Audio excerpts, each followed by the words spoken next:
दूसरा, Rajasthan data centre policy, जो वर्तमान में एआई के लिए बहुत ही इम्पोर्टेंट सेक्टर है, विश्व में इसकी महत्ता बढ़ रही है। तीसरा, राजस्थान लॉजिस्टिक पॉलिसी, जो एम्प्लॉयमेंट के लिए सबसे जरूरी है। और आखिरी, राजस्थान युवा नीति। वर्तमान में युवा हमारे लिए, देश के लिए सबसे महत्वपूर्ण है। इन 4 पॉलिसीज के संबंध में आज किया गया। जहां तक राजस्थान डेटा सेंटर पॉलिसी 2025 का प्रश्न है, वर्तमान में सूचना प्रौद्योगिकी एवं तकनीक को बढ़ते हुए प्रभाव को ध्यान में रखते हुए राजस्थान में निजी क्षेत्र में डेटा सेंटर की स्थापना के लिए प्रोत्साहित करना आवश्यक है और ये वर्तमान युग में जरूरी भी है। ऐसे स्थापित होने वाले डेटा सेंटर्स के लिए विशेष नीति लागू किए जाने की आवश्यकता महसूस काफी समय से की जा रही थी और इसी को आज लागू किया गया है। इस नीति के तहत सेंटर की गतिविधियों की दक्षता,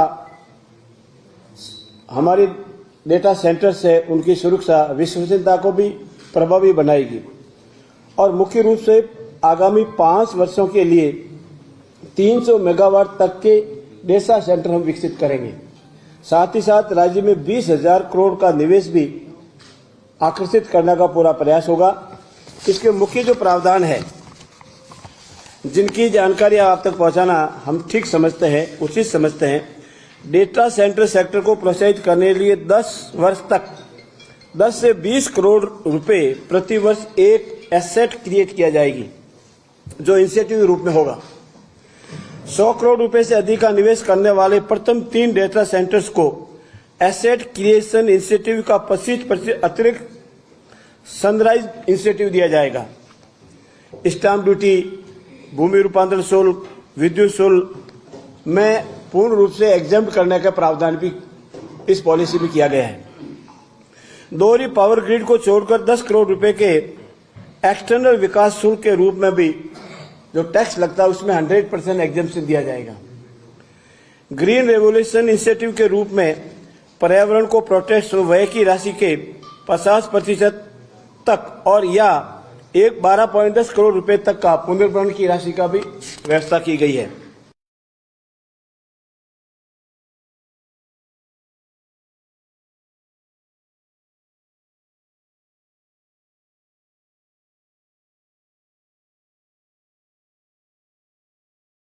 पॉलिसी अभी आज हमने अप्रूव की है।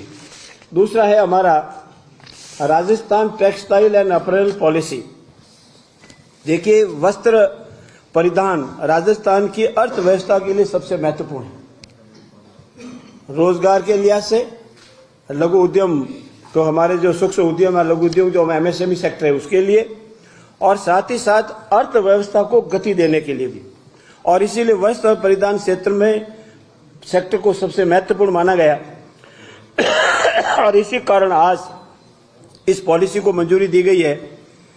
इसमें शहर के अलावा ग्रामीण क्षेत्रों को भी विशेष फोकस किया गया है। 10 वर्ष तक 80 करोड़ रुपए के प्रति वर्ष तक एसेट क्रिएट किए जाकर इसमें भी प्रावधान किया गया है। भूमि, भवन क्रय या लीज, आइदर यू परचेज और आप लीज पे लें तो स्टाम्प ड्यूटी एवं पंजीयन शुल्क में कंप्लीट एग्जम्पशन दिया गया है। बिजली उपयोग व इलेक्ट्रिसिटी ड्यूटी पर 100% एग्जम्पशन दिया गया है। भूमि उपयोग के रूपांतरण पर 100% एग्जम्पशन दिया, जो कन्वर्सन चार्जेज है वो नहीं लेंगे। ग्रीन रेवोल्यूशन इत्यादि के समय में भी 50% पुनर्भरण करे गए और मेगा व अल्ट्रा मेगा परियोजनाओं द्वारा स्थापित कैप्टिव अक्षय ऊर्जा उत्पादन संयंत्रों के बैंकिंग, व्हीलिंग और ट्रांसमिशन शुल्क में भी 100% एग्जम्पशन रहेगा। पेटेंट, कॉपीराइट की लागत में 50% रहेगा, और सेम दोनों में है। और राज्य में निर्यात उत्पादों को पेटेंट चार्जेस का 25% एग्जम्पशन रहेगा, पुनर्भरण भी रहेगा। ये इन दोनों पॉलिसियों में है। और एक सबसे महत्वपूर्ण है, आज हमने राजस्थान लैंड रेवेन्यू एक्ट 1956 में भी अमेंडमेंट किया है और ये जरूरी इसीलिए था कि सन 1979 से पहले हमारा उद्योग विभाग हुआ करता, उसके तहत प्लॉट्स वो विभाग इंडस्ट्री को, उद्योग को देता था। उसके बाद 1979 में पॉलिसी आई, उस एक नियम बना और उस वक्त रिको क्रिएट हो गया और फिर रिको द्वारा ये प्रावधान किया गया, प्लॉट लेट आउट किया गया, सब डिवीजन किया गया या उसमें चेंज किया गया, एक्सचेंज किया गया, भूमि रूपांतर, ये सारे रिको करता था। एक कोटा का प्रकरण आया, वो सुप्रीम कोर्ट तक गया और उसमें ये सुप्रीम कोर्ट ने माना कि आपने रिको को जो लैंड राइट दिया है वो विधिवत लॉ के अनुसार ट्रांसफर नहीं हुआ है और रिको चूंकि विधिवत राइको को ट्रांसफर नहीं किया, इसे रिको द्वारा जो भी काम किया जाता है वो सही नहीं है। चाहे लैंड रिको ने प्लॉट अलॉट किया है, चाहे उसका कन्वर्सन किया है, चाहे इसका सब डिवीजन किया है, वो वैलिड नहीं है। तो एक बहुत बड़ी विचित्र स्थिति हो गई थी कि अब रिको द्वारा इतने दिनों तक प्लॉट भी काटे गए हैं, कन्वर्सन भी किया गया है, सब डिवीजन भी किया गया है। इसीलिए अब इसमें अमेंडमेंट करके ये रिको को, जितने भी रिको द्वारा कार्य किए गए हैं उसको विधिवत अधिकार के तहत माना गया है और शायद भविष्य में भी रिको को ये राइट दिया गया है, वैलिड ट्रांसफर की गई है रिको की लैंड कि आज के बाद ये जो संपत्ति रिको की है, रिको इंडस्ट्री एरिया है जहां भी राजस्थान में है, उसको उसका मालिक माना जाएगा। और ऐसी स्थिति में हमारे द्वारा समन्वय समिति की बैठक में भी ये तय किया गया था कि हमको वैलिडेशन एक्ट लाना पड़ेगा ताकि रिको द्वारा जो भी आज दिन तक कार्य किए गए हैं, ट्रांसफर, कन्वर्सन, सब डिवीजन और आइदर एनी एक्ट, और भविष्य में भी रिको अपने प्लॉट को अलॉट करेगा, रिको इंडस्ट्री एरिया काटेगा, रिको सब डिवीजन करेगा, कन्वर्सन करेगा, तो उसके तहत भी उनको रिको को अधिकार होना चाहिए। इसलिए ये लैंड रेवेन्यू एक्ट में संशोधन कर आज रिको को पूरा अधिकार दिया है कि वो किस तरह से कार्य कर सकेंगे। और इसमें विशेष रूप से औद्योगिक क्षेत्र में जो भी रिको के कार्य होंगे उसके बाद अब वो वैलिड माने जाएंगे। अब कोई भी ये चैलेंज नहीं कर सकता कि रिको को ट्रांसफर करने का राइट नहीं है, रिको को सब डिवीजन करने का राइट नहीं है, रिको को फर्दर सब लीज देने का अधिकार नहीं है, डिवीजन का अधिकार नहीं है। अब रिको जो भी रिको इंडस्ट्री एरिया है उसकी वो धारा 100 के तहत, भू राजस्व अधिनियम के तहत उसकी वो मालिक की तरह माना जाएगा और मालिक होगा तो वो लीज भी दे सकता है, सब लीज भी दे सकता है, ट्रांसफर कर सकता है। ये महत्वपूर्ण अमेंडमेंट है। और साथ ही साथ आज हमने एक शिक्षा के संबंध में भी, क्योंकि हम लोग सब भारतीय हैं, हम उस गुरुकुल परंपरा से आए हैं जिस परंपरा हमारे यहाँ गुरुकुल माना जाता था, गुरुकुल हुआ करता था और हम विश्व में विश्व गुरु के नाम से माने जाते थे। हमारे बड़े बड़े आश्रम होते थे, गुरुजी होते थे, पढ़ाते थे और उसकी एक परंपराएं थी। तो उसी में हमारे जो वाइस चांसलर है और कोई जो पद नाम से जाना जाते थे, vice chancellor, pro vice chancellor, उसको आज से हमने कुल गुरु और प्रतिकुल गुरु के नाम से जानेंगे। ही हमने यूनिवर्सिटी एक्ट में अमेंडमेंट किए। उनके आज की जो परिभाषा होगी, कुल गुरु और प्रतिकुल गुरु, जो वाइस चांसलर है वो कुल गुरु, जो प्रो वाइस चांसलर है प्रतिकुल गुरु के नाम से जाने जाएंगे। ये मोटे मोटे रूप में आज कैबिनेट ने अप्रूव किए हैं। बाकी और महत्वपूर्ण विषय हैं जिसके संबंध में मैं, मेरे साथी और जिनके पास हमारे विभाग का सबसे महत्वपूर्ण दायित्व है पेयजल का, और पूरी क्षमता राजस्थान को, जनता को पेयजल सुलभ कराने का पूरा प्रयास कर रहे हैं। आदेश कन्यालाल से अनुरोध करूंगा कि रिमेनिंग प्रतिकुल गुरु, हाँ जी, एक सेकंड ले लो आराम से। कुल गुरु और प्रतिकुल गुरु, वाइस चांसलर और प्रो वाइस चांसलर, दो अलग है ना, कुल गुरु अलग है। जो अमेंडमेंट जो राजस्थान से बिल पास करेगा उस सब के लिए लागू होगा। नमस्ते। यूनिवर्सिटी अमेंडमेंट होगा, समय लगेंगे। विकसित राजस्थान और जिस तरह से राइजिंग राजस्थान के तहत राजस्थान किस तरह से यहाँ पे इन्वेस्टमेंट आए, पिछले 10 वर्षों के अंदर राजस्थान के अंदर लॉजिस्टिक के लिए इंफ्रास्ट्रक्चर, चाहे डेडिकेटेड फ्रेट कॉरिडोर हो, चाहे दिल्ली मुंबई एक्सप्रेसवे हो, चाहे जामनगर अमृतसर एक्सप्रेस हो, जिस तरह से विकसित है। बाकी जो माल आता है उसको किस तरह से समय के ऊपर नीचे लोगों के पास सप्लाई दे सके, किस तरह से स्टोरेज कर सके, इसके लिए राजस्थान लॉजिस्टिक पॉलिसी 2025 आज कैबिनेट के अंदर लेके आए। इसमें मुख्य उद्देश्य warehouse, silo, cold storage, inland container depot, container front station, air freight station, cargo terminal, ट्रगर आदि इत्यादि हेतु कैबिनेट में जो भी यहाँ पे इन्वेस्ट करेगा उनके लिए कई तरह की सब्सिडी लेके आए। उनकी जमीन के अंदर जो लैंड जहाँ पे उनकी कन्वर्जन से लेके 5 से 50 करोड़ रुपए तक की अनुदान सरकार देगी 10 वर्षों तक, अगर कोई भी बड़े को इन्वेस्टमेंट करेगा। इसके साथ साथ 7 वर्षों तक 7% ब्याज का अनुदान भी ये देगी। 75% स्टैंड ड्यूटी में छूट है, 25% पुनर्भरण है। ऐसे इस कैबिनेट में आज ये डिसीजन किए गए हैं, जिसकी वजह से यहाँ पे जो महंगाई कम करने के लिए जो हमारे यशस्वी मुख्यमंत्री का सपना है कि सब कुछ इंफ्रास्ट्रक्चर बनने के बाद में भी माल की लागत कम आए, इसके लिए ये सारी पॉलिसी लेके आए हैं। आज राजस्थान में जिस तरह से युवाओं का भविष्य है, 28% आज राजस्थान की पॉपुलेशन में युवाओं की भागीदारी है 19 से 35 साल तक। इनका किस तरह से जो एक बेरोजगारी बहुत ज्यादा समस्या है, समय पे उनका काउंसलिंग नहीं होने की वजह से उसको क्या करना है, किस सेक्टर में उसको जाना है, इसके लिए इस पॉलिसी के तहत आज इस मंत्रिमंडल के अंदर जिस तरह से बजट 2024-25 में मुख्यमंत्री जी ने घोषणा की थी युवा नीति लाने की, आज इसका ड्राफ्ट कैबिनेट में आया गया। विधानसभा में ये भी बिल पास करेंगे। जिस तरह से बच्चे के अंदर किस तरह से अच्छी एजुकेशन हो, उसका अच्छा कौशल हो, स्वास्थ्य, रोजगार, उसको क्या आइडिया है, किस तरह से आज हरित राजस्थान में किस तरह से उसकी भागीदारी नहीं, इसके लिए स्टेट से लेके जिले से लेके ब्लॉक से लेके हर पंचायत सेक्टर पे वहां का जो ग्राम सचिव से लेके उस किस तरह से बच्चों की काउंसलिंग हो, एक ये पॉलिसी के तहत इसमें भी हमारी सरकार काम करने जा रही है। आज कैबिनेट में ये भी डिसीजन किया है, इसमें आने वाले समय के अंदर राजस्थान में हमारे युवाओं का किस तरह से भविष्य उज्जवल हो, किस तरह से उनको आगे बढ़ाने उनकी भागीदारी, ये भी आज इसमें हुआ। कार्मिक कल्याण विभाग में राजस्थान उद्योग विभाग के अंदर कर्मचारी को चौथी पदोन्नति कैसे मिले, इसके लिए भी आज इसमें अमेंडमेंट है। अतिरिक्त आयुक्त उद्योग वाणिज्य का पद सृजित किया जाएगा, ये भी आज इसमें डिसीजन किया गया। इसके साथ साथ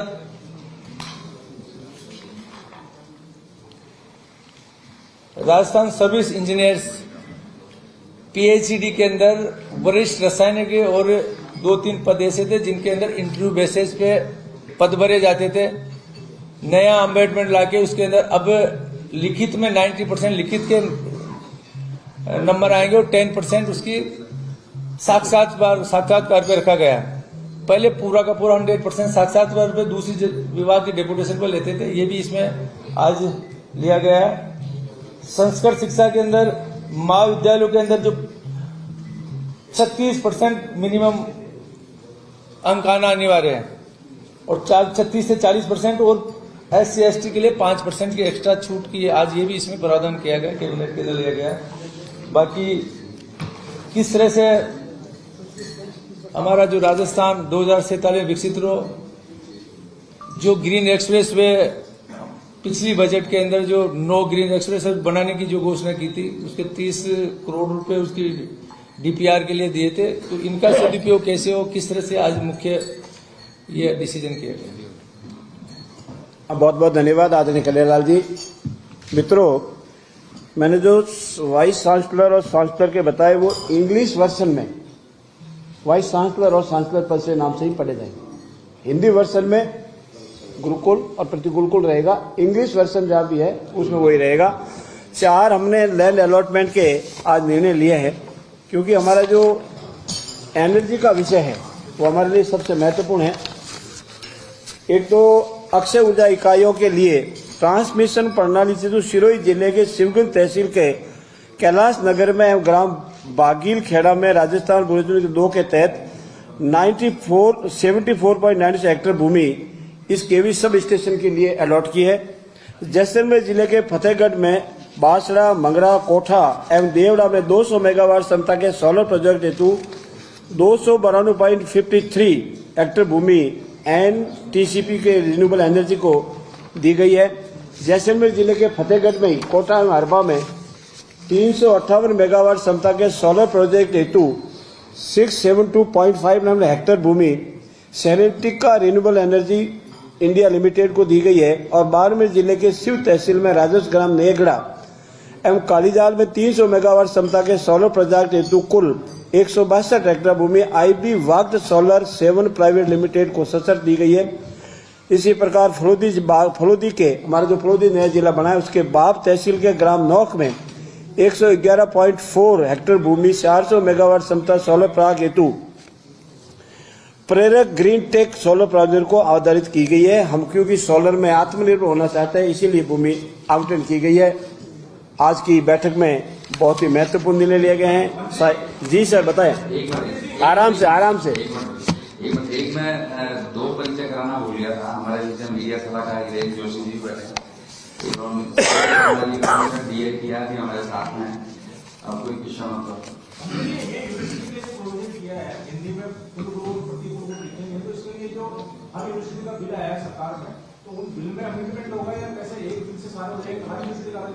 हम इसमें ये जो प्रोविजन लिया गया है इसके बाद विधिवत सभी यूनिवर्सिटीज में अमेंडमेंट के द्वारा धीरे धीरे समय का है। आइंदा क्वेश्चन और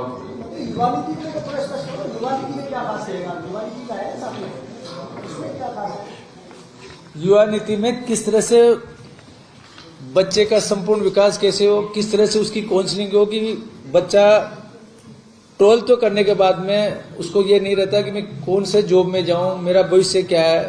गांव के अंदर उसकी प्रॉपर काउंसलिंग करने के लिए ये हर पंचायत हेडक्वार्टर के ऊपर इस पॉलिसी के तहत उसको बच्चे को गाइड दी जाएगी कि किस लेवल पे कौन से जाना, राजस्थान के भविष्य के लिए तेरी क्या क्या अच्छा काम कर सकते हो, किस तरह से हरित राजस्थान से लेके खुद का कौशल विकास कैसे हो, किस जॉब में जाना है, किस लेवल पे उसकी काउंसलिंग, ये सारी नीति मिला। काउंसलिंग करने के लिए अलग से इसके अंदर कैबिनेट मिनिस्टर, इसके अलग इसका विभाग के तहत अलग बनेगा। उसमें नीचे तक उसका विभाग ग्राम विकास अधिकारी से लेके स्कूल का जो भी मेन होगा वो सारी चीज इस पॉलिसी के तहत बिल में लेके आए।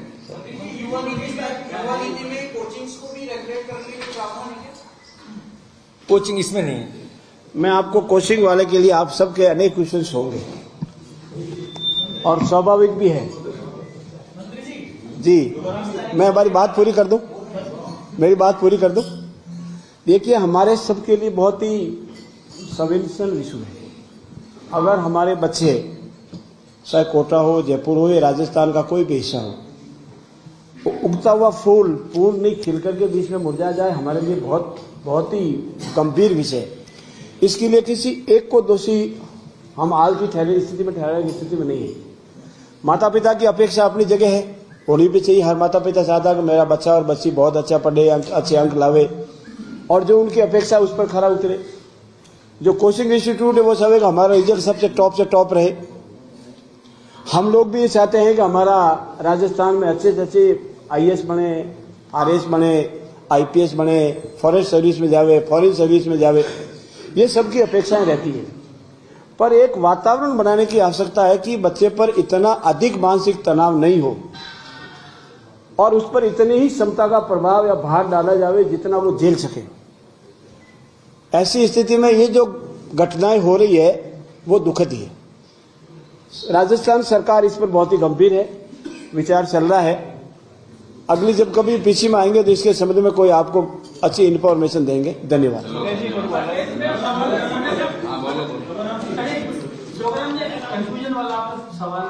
बताइए, क्लियर कर दें। राजस्थान में 63 प्राइवेट यूनिवर्सिटी है, 73 प्राइवेट यूनिवर्सिटी है। उनके जो चेयरमैन वाइस चेयरमैन लिखते हैं, उनकी जो भी कुलपति है ना, उनके लिए लिखा जाता है चेयरमैन वाइस चेयरमैन। और गवर्नमेंट यूनिवर्सिटी वाले चांसलर को वाइस चांसलर लिखते हैं। तो 73 प्राइवेट यूनिवर्सिटी वाले हैं, उनके लिए भी ये जो हमने जो एक्ट लाया है, यूनिवर्सिटी एक्ट लाया है, जो पहले से vice chancellor provide English version है उसमें एज इट इज रहेगा, मतलब गवर्नमेंट यूनिवर्सिटी में किसी का होने वाला है। और जो हिंदी वर्जन आएगा उसमें ये लिखा जाएगा। धन्यवाद। हाँ,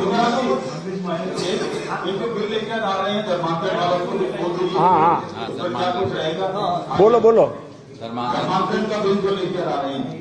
बिल नहीं, अब तो लिया है हाउस में। हाँ, काफी अच्छे उसमें जो है सजाए हैं, तो उसको किस तरीके से देखते हैं, इस पर रिएक्शन दे दीजिएगा। देखिए, इस पर अपनी जब ये मंत्रिमंडल में इस बिल का अप्रूवल हुआ तब आपके हमारी बहुत बड़ी लंबी वार्ताएं हुई। सजा के क्या क्या प्रावधान है, क्यों लगाना जरूरी हुआ, इससे क्या समस्याएं उत्पन्न हो रही है, इससे क्या भविष्य में बेनिफिट होगा। और फिर भी रिपीटेशन के कॉस्ट पर समाज में अनेक तरह की विसंगतियां, कुसंस्कृति और माता पिता पर अनेक तरह के भार बढ़ रहे थे। अनेक स्थानों पर धार्मिक उन्माद की समस्या भी पैदा हो जाती थी।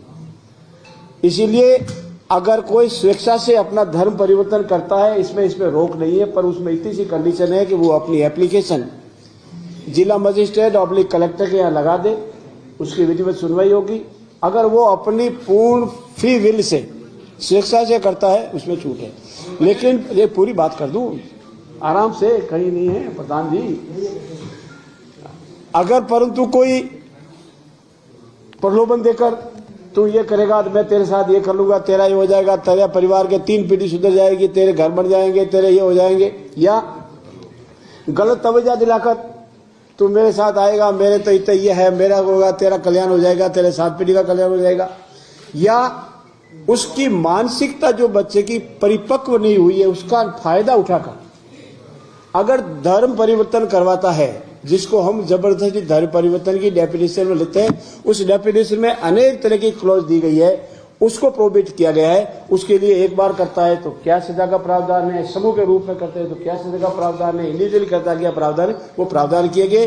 राजस्थान के परिप्रेक्ष्य में, हिंदुस्तान के परिप्रेक्ष्य में ये प्रोग्रेसिव बिल है, प्रोग्रेसिव एक्ट आएगा, सबके लिए फायदा होगा, सभी धर्मों सभी जातियों के लिए फायदा होगा। और हमारी जो लफ्ज याद है, ऐसे जो रोज अनेक प्रकरण आते हैं, उसकी करीब रूप से समाप्ति हो जाएगी। पूरा परिवार कन्वर्ट होता है, सो माइनर भी होता है, मेजर भी होते हैं, तो माइनर के लिए प्रोविजन है कि भाई माइनर कन्वर्ट। देखिए, आपको नॉलेज में बता दूं, जनरल क्लोजेज एक्ट में माइनर की कोई कंसेंट होती ही नहीं है, इसीलिए उसको तो आप भूल जाओ, प्रश्न नहीं होता है, प्रश्न नहीं होता है, क्योंकि उसकी कंसेंट नहीं होती है।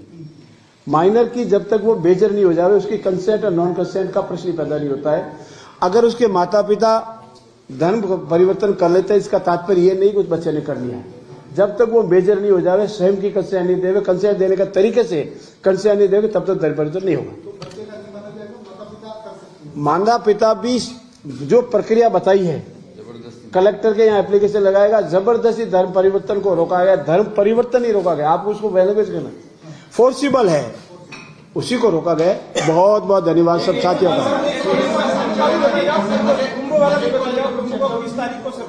देखिए, संसार में मेरा सभी साथियों से अनुरोध है, अनेक मेले होते हैं, अनेक त्योहारों पर मेले होते हैं, लेकिन हिंदुस्तान के इतिहास में 142 साल बाद में ऐसा संयोग आया है, 144 साल, मेट में भी करेक्ट, 144 साल बाद में ऐसा संयोग आया है।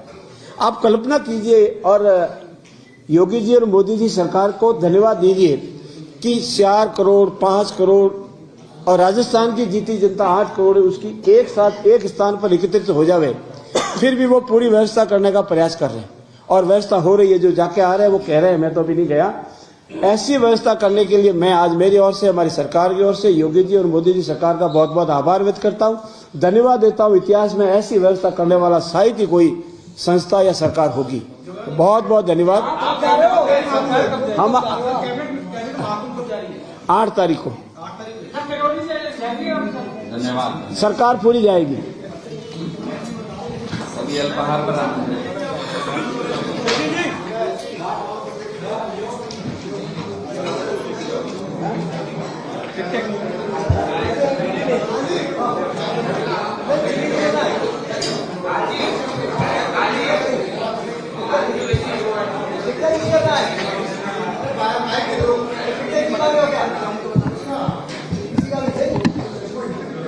पक्का मेरे पास है, किसी दिन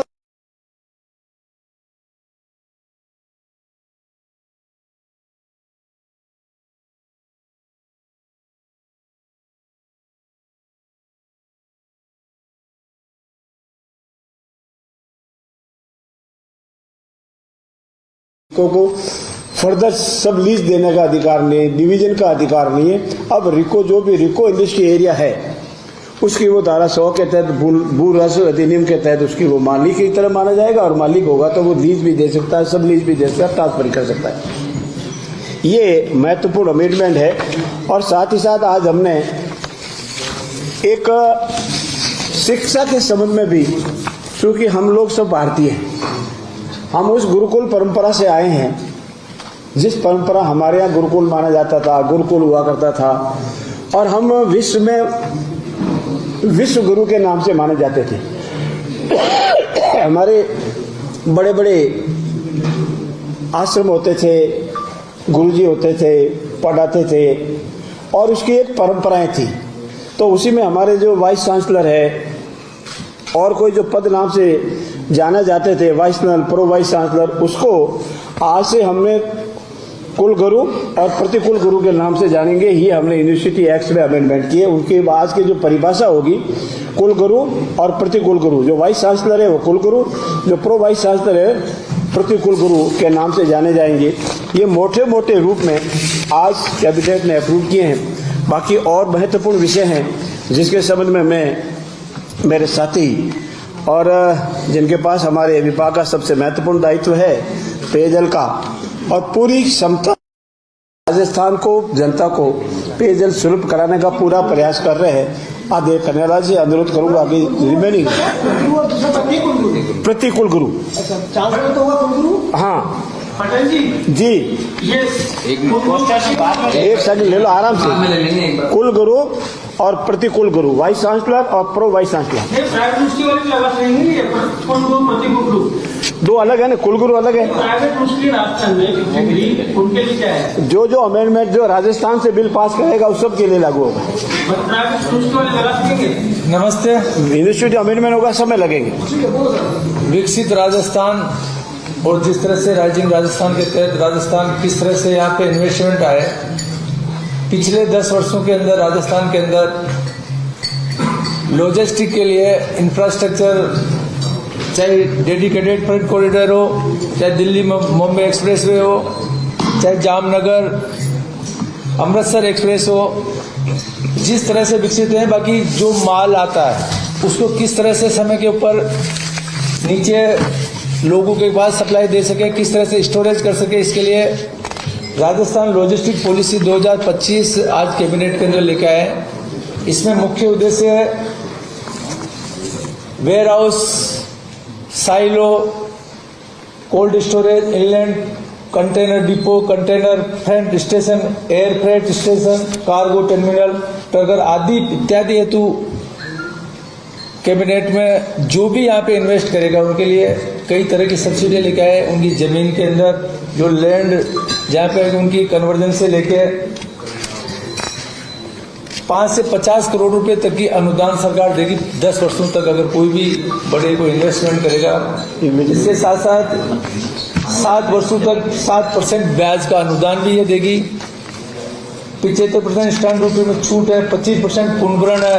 ऐसे इस कैबिनेट में आज ये डिसीजन किए गए हैं, जिसकी वजह से यहाँ पे जो महंगाई कम करने के लिए जो हमारे यशस्वी मुख्यमंत्री का सपना है कि सब कुछ इंफ्रास्ट्रक्चर बनने के बाद में भी माल की लागत कम आए, इसके लिए ये सारी पॉलिसी लेके आए हैं। आज राजस्थान में जिस तरह से युवाओं का भविष्य है, 28% आज राजस्थान की पॉपुलेशन में युवाओं की भागीदारी 19 से 35 साल तक। इनका किस तरह से जो एक बेरोजगारी बहुत ज्यादा समस्या है, समय पे उनका काउंसलिंग नहीं होने की वजह से उसको क्या करना है, किस सेक्टर में उसको जाना है, इसके लिए इस पॉलिसी के तहत आज इस मंत्रिमंडल के अंदर जिस तरह से बजट 2024-25 में मुख्यमंत्री जी ने घोषणा की थी युवा नीति लाने की, आज इसका ड्राफ्ट कैबिनेट में आया गया। विधानसभा में ये भी बिल पास करेंगे। जिस तरह से बच्चे के अंदर किस तरह से अच्छी एजुकेशन हो, उसका अच्छा कौशल हो, स्वास्थ्य, रोजगार, उसको क्या आइडिया है, किस तरह से आज हरित राजस्थान में किस तरह से उसकी भागीदारी नहीं, इसके लिए स्टेट से लेके, जिले से लेके, ब्लॉक से लेके हर पंचायत सेक्टर पे वहाँ का जो ग्राम सचिव से लेके उस किस तरह से बच्चों की काउंसलिंग हो, कि ये पॉलिसी के तहत इसमें भी हमारी सरकार काम करने जा रही है। आज कैबिनेट में ये भी डिसीजन किया है, इसमें आने वाले समय के अंदर राजस्थान में हमारे युवाओं का किस तरह से भविष्य उज्ज्वल हो, किस तरह से उनको आगे बढ़ाने उनकी भागीदारी है, ये भी आज इसमें हुआ। कार्मिक कल्याण विभाग में राजस्थान उद्योग विभाग के अंदर कर्मचारी को चौथी पदोन्नति कैसे मिले, इसके लिए भी आज इसमें अमेंडमेंट है। अतिरिक्त आयुक्त उद्योग वाणिज्य का पद सृजित किया जाएगा, ये भी आज इसमें डिसीजन किया गया है। इसके साथ साथ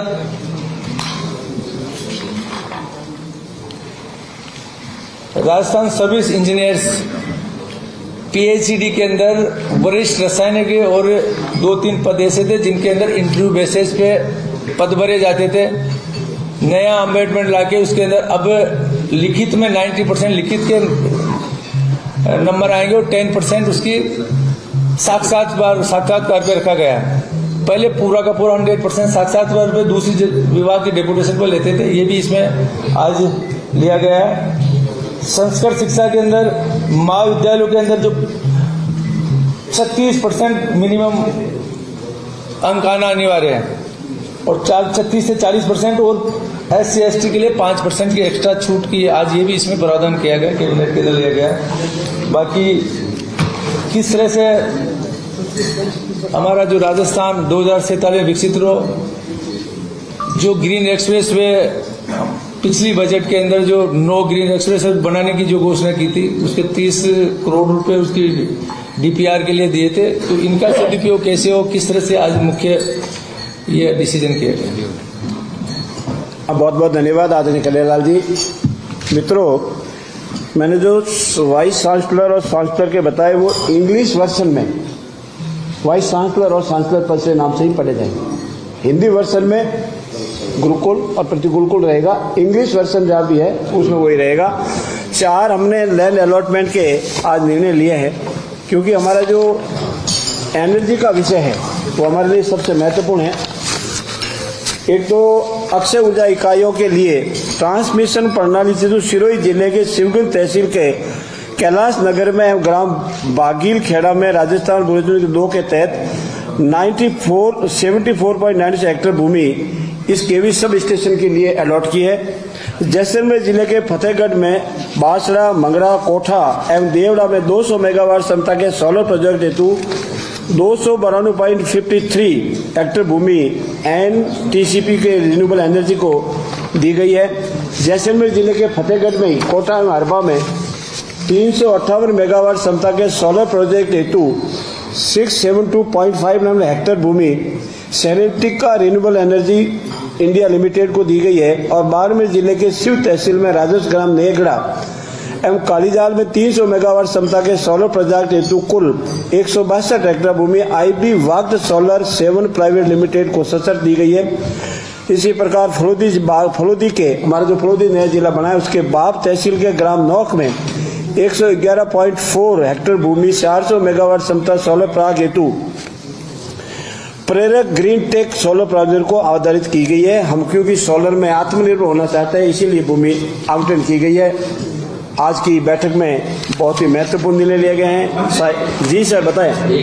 आराम से एक मैं 2 परिचय कराना भूल गया था। हमारे बीच में मीडिया सलाहकार हिरेन जोशी जी बैठे, DA किया भी हमारे साथ में। अब कोई क्वेश्चन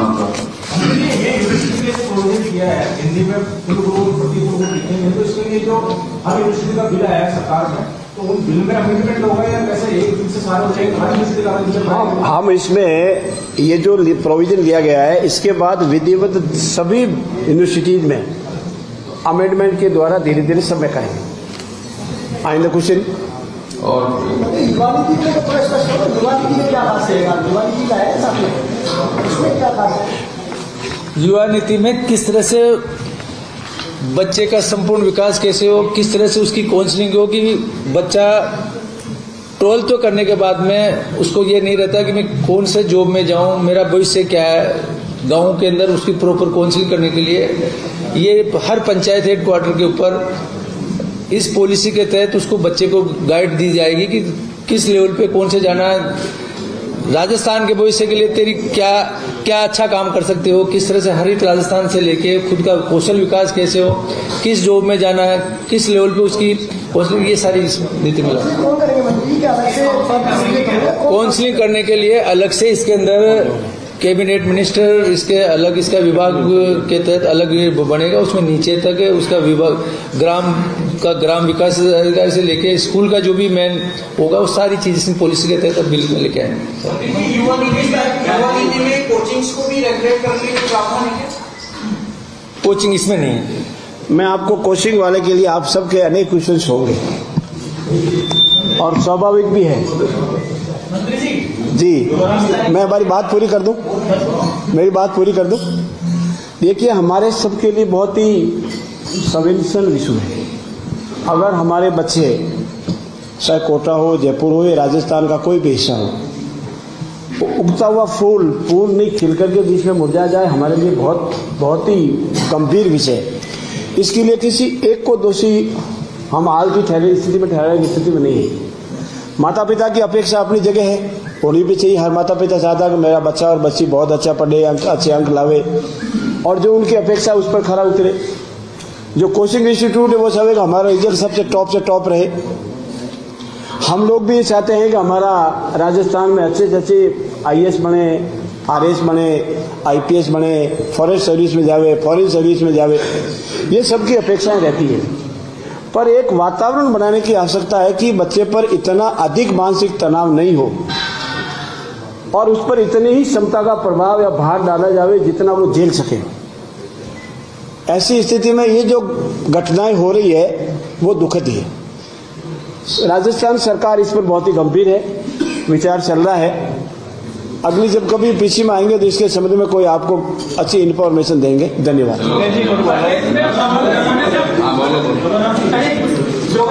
कंफ्यूजन वाला सवाल बताएं, क्लियर कर दें।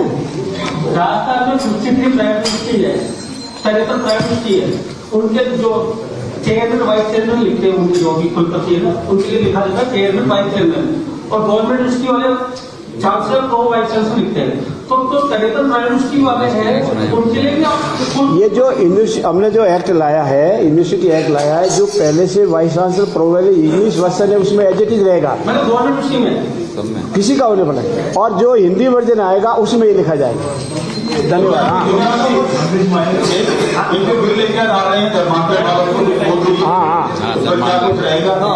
बोलो। बिल नहीं, अब तो लिया है हाउस में। हाँ, स्ट्रॉन्गली आ रहा है, काफी अच्छे उसमें जो है सजाने हैं, तो उसको किस तरीके से देखते हैं, इस पर इलेक्शन दे दीजिए। देखिए, इस पर अपनी जब ये मंत्रिमंडल में इस बिल का अप्रूवल हुआ तब आपके हमारी बहुत बड़ी लंबी वार्ताएं हुई। सजा के क्या क्या प्रावधान है, क्यों लगाना जरूरी हुआ, इससे क्या समस्याएं उत्पन्न हो रही है, इससे क्या भविष्य में बेनिफिट होगा। पर फिर भी रिपीटेशन के कॉस्ट पर समाज में अनेक तरह की विसंगतियां, कुसंस्कृति और माता पिता पर अनेक तरह के भार बढ़ रहे थे। अनेक स्थानों पर धार्मिक उन्माद की समस्या भी पैदा हो जाती थी। इसीलिए अगर कोई स्वेच्छा से अपना धर्म परिवर्तन करता है, इसमें रोक नहीं है, पर उसमें इतनी सी कंडीशन है कि वो अपनी एप्लीकेशन जिला मजिस्ट्रेट और कलेक्टर के यहाँ लगा दे, उसकी विधिवत सुनवाई होगी। अगर वो अपनी पूर्ण फ्री विल से स्वेच्छा से करता है उसमें छूट है। लेकिन ये पूरी बात कर दूं आराम से, कहीं नहीं है प्रधान जी। अगर परंतु कोई प्रलोभन देकर तू ये करेगा तो मैं तेरे साथ ये कर लूंगा, तेरा ये हो जाएगा, तेरे परिवार के 3 पीढ़ी सुधर जाएगी, तेरे घर बन जाएंगे, तेरे ये हो जाएंगे, या गलत तवज्जो दिलाकर तू मेरे साथ आएगा, मेरे तो इतना ये है, मेरा होगा, तेरा कल्याण हो जाएगा, तेरे 7 पीढ़ी का कल्याण हो जाएगा, या उसकी मानसिकता जो बच्चे की परिपक्व नहीं हुई है उसका फायदा उठाकर अगर धर्म परिवर्तन करवाता है, जिसको हम जबरदस्ती धर्म परिवर्तन की डेफिनेशन में लेते हैं, उस डेफिनेशन में अनेक तरह की क्लॉज दी गई है, उसको प्रोहिबिट किया गया है। उसके लिए एक बार करता है तो क्या सजा का प्रावधान है, समूह के रूप में करते हैं तो क्या सजा का प्रावधान है, इंडिविजुअली करता क्या प्रावधान है, वो प्रावधान किए गए। राजस्थान के परिप्रेक्ष्य में, हिंदुस्तान के परिप्रेक्ष्य में ये प्रोग्रेसिव बिल है, प्रोसीजर एक्ट आएगा, सबके लिए फायदा होगा, सभी धर्मों सभी जातियों के लिए फायदा होगा। और हमारी जो लफ्ज याद है, ऐसे जो रोज अनेक प्रकरण आते हैं, उसकी करीब रूप से समाप्ति हो जाएगी। जैसे पूरा परिवार कन्वर्ट होता है, सो माइनर भी होता है, मेजर भी होते हैं, तो माइनर के लिए प्रोविजन है कि भाई माइनर कन्वर्ट। देखिए, आपको नॉलेज में बता दूं, जनरल क्लोजेज एक्ट में माइनर की कोई कंसेंट होती ही नहीं है, इसीलिए उसको तो आप भूल जाओ, प्रश्न ही नहीं होता है, प्रश्न नहीं होता है, क्योंकि उसकी कंसेंट नहीं होती है। माइनर की जब तक वो बेजर नहीं हो जाए, उसकी कंसेंट और नॉन कंसेंट का प्रश्न पैदा नहीं होता है। अगर उसके माता पिता धर्म परिवर्तन कर लेते हैं, इसका तात्पर्य ये नहीं कि उस बच्चे ने कर लिया है। जब तक वो बेजर नहीं हो जाए, स्वयं की कंसेंट नहीं देवे, कंसेंट देने का तरीके से कंसेंट नहीं देवे, तब तक धर्म परिवर्तन नहीं होगा। तो बच्चे का नहीं माना जाएगा, माता पिता कर सकते हैं। माता पिता भी जो प्रक्रिया बताई है, कलेक्टर के यहाँ एप्लीकेशन लगाएगा, जबरदस्ती धर्म परिवर्तन को रोका गया, धर्म परिवर्तन नहीं रोका गया, आप उसको लैंग्वेज लेना, फोर्सिबल है, उसी को रोका गया। बहुत बहुत धन्यवाद सब साथियों का।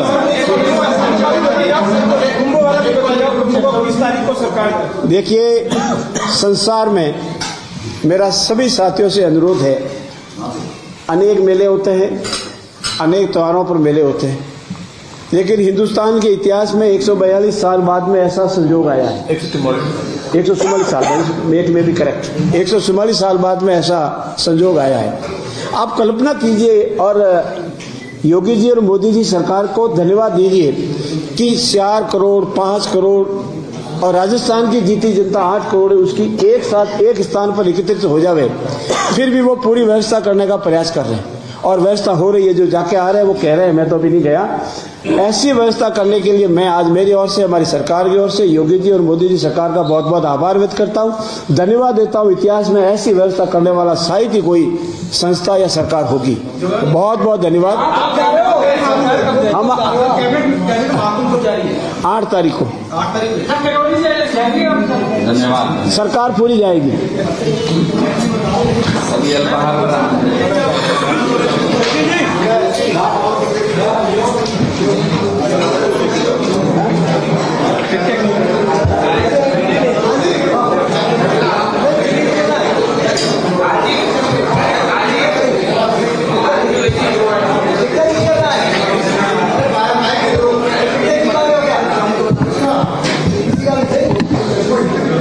पक्का मेरे पास है। किसी तरह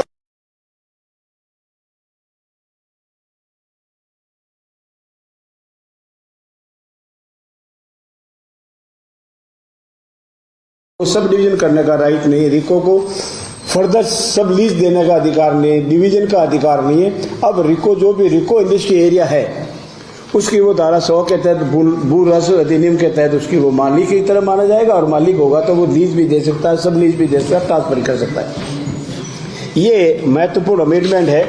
और साथ ही साथ आज हमने एक शिक्षा के संबंध में भी, क्योंकि हम लोग सब भारतीय हैं, हम उस गुरुकुल परंपरा से आए हैं, जिस परंपरा हमारे यहाँ गुरुकुल माना जाता था, गुरुकुल हुआ करता था, और हम विश्व में विश्व गुरु के नाम से माने जाते थे।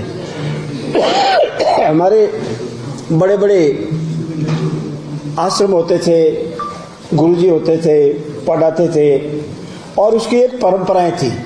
तो उसी में हमारे जो वाइस चांसलर है और कोई जो पद नाम से जाना जाते थे, वाइस प्रो वाइस चांसलर, उसको आज से हमने कुल गुरु और प्रतिकुल गुरु के नाम से जानेंगे। ही हमने यूनिवर्सिटी एक्ट में अमेंडमेंट किए। उनके आज की जो परिभाषा होगी, कुल गुरु और प्रतिकुल गुरु, जो वाइस चांसलर है वो कुल गुरु, जो प्रो वाइस चांसलर है प्रतिकुल गुरु के नाम से जाने जाएंगे। ये मोटे मोटे रूप में आज कैबिनेट ने अप्रूव किए हैं। बाकी और महत्वपूर्ण विषय हैं जिसके संबंध में मैं, मेरे साथी और जिनके पास हमारे विभाग का सबसे महत्वपूर्ण दायित्व है पेयजल का, और पूरी क्षमता राजस्थान को, जनता को पेयजल सुलभ कराने का पूरा प्रयास कर रहे हैं। आदे कन्यालाल जी अनुरोध करूंगा आगे रिमेनिंग प्रतिकुल गुरु। चांसलर तो हुआ गुरु। हाँ पटेल जी, जी, ये एक सेकंड ले लो आराम से। कुल गुरु और प्रतिकुल गुरु, वाइस चांसलर और pro vice chancellor. Private university वाली लगा नहीं है, प्रतिकुल गुरु, प्रतिकुल गुरु। दो अलग है ना, कुलगुरु अलग है। प्राइवेट मुस्लिम राजस्थान में डिग्री उनके लिए क्या है? जो अमेंडमेंट जो राजस्थान से बिल पास करेगा उस सब के लिए लागू होगा। प्राइवेट स्कूल वाले लगा सकेंगे? नमस्ते। यूनिवर्सिटी अमेंडमेंट होगा, समय लगेंगे। विकसित राजस्थान और जिस तरह से राइजिंग राजस्थान के तहत राजस्थान किस तरह से यहाँ पे इन्वेस्टमेंट आए, पिछले 10 वर्षों के अंदर राजस्थान के अंदर लॉजिस्टिक के लिए इंफ्रास्ट्रक्चर, चाहे डेडिकेटेड फ्रेट कॉरिडोर हो, चाहे दिल्ली मुंबई एक्सप्रेसवे हो, चाहे जामनगर अमृतसर एक्सप्रेस हो, जिस तरह से विकसित है। बाकी जो माल आता है उसको किस तरह से समय के ऊपर नीचे लोगों के पास सप्लाई दे सके, किस तरह से स्टोरेज कर सके, इसके लिए राजस्थान लॉजिस्टिक पॉलिसी 2025 आज कैबिनेट के अंदर लेके आए। इसमें मुख्य उद्देश्य है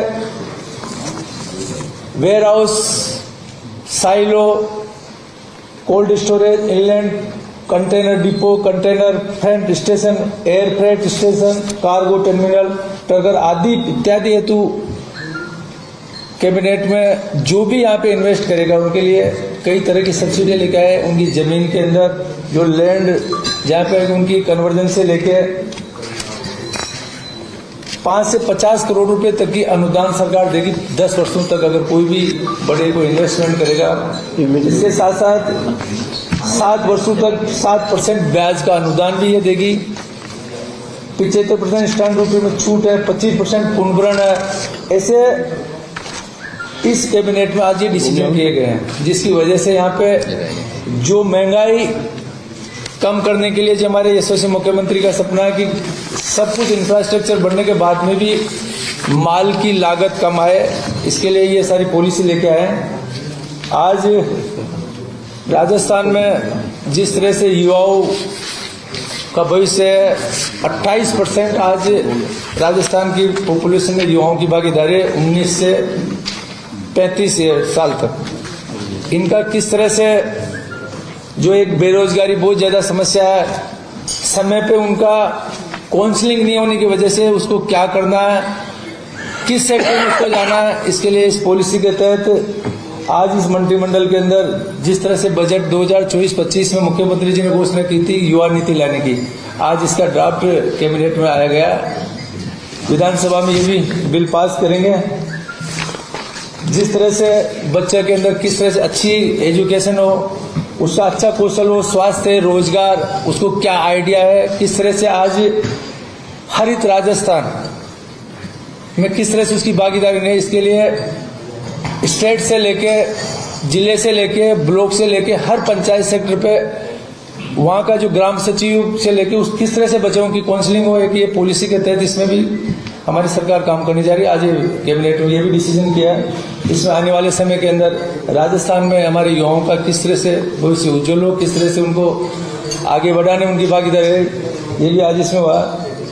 कार्मिक कल्याण विभाग में राजस्थान उद्योग विभाग के अंदर कर्मचारी को चौथी पदोन्नति कैसे मिले, इसके लिए भी आज इसमें अमेंडमेंट है। अतिरिक्त आयुक्त उद्योग वाणिज्य का पद सृजित किया जाएगा, ये भी आज इसमें डिसीजन किया गया है।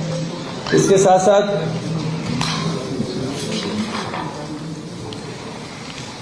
राजस्थान सर्विस इंजीनियर्स पीएचडी के अंदर वरिष्ठ रसायनिक और 2-3 पद ऐसे थे जिनके अंदर इंटरव्यू बेसिस पे पद भरे जाते थे। नया अमेंडमेंट लाके उसके अंदर अब लिखित में 90% लिखित के नंबर आएंगे और 10% उसकी साक्षात्कार पे रखा गया है। पहले पूरा का पूरा 100% साक्षात्कार पे दूसरी विभाग की डेपुटेशन पर लेते थे, ये भी इसमें आज लिया गया है। संस्कृत शिक्षा के अंदर महाविद्यालयों के अंदर जो 36% मिनिमम अंक आना अनिवार्य है और 36 से 40% और SC/ST के लिए 5% की एक्स्ट्रा छूट की आज ये भी इसमें प्रावधान किया गया, कैबिनेट के अंदर लिया गया। बाकी किस तरह से हमारा जो राजस्थान 2047 विकसित हो, जो ग्रीन एक्सप्रेस वे पिछली बजट के अंदर जो 9 ग्रीन एक्सप्रेस बनाने की जो घोषणा की थी उसके 30 करोड़ रुपए उसकी DPR के लिए दिए थे, तो इनका सदुपयोग कैसे हो, किस तरह से आज मुख्य ये डिसीजन किया गया। बहुत बहुत धन्यवाद आदरणीय कल्याणलाल जी।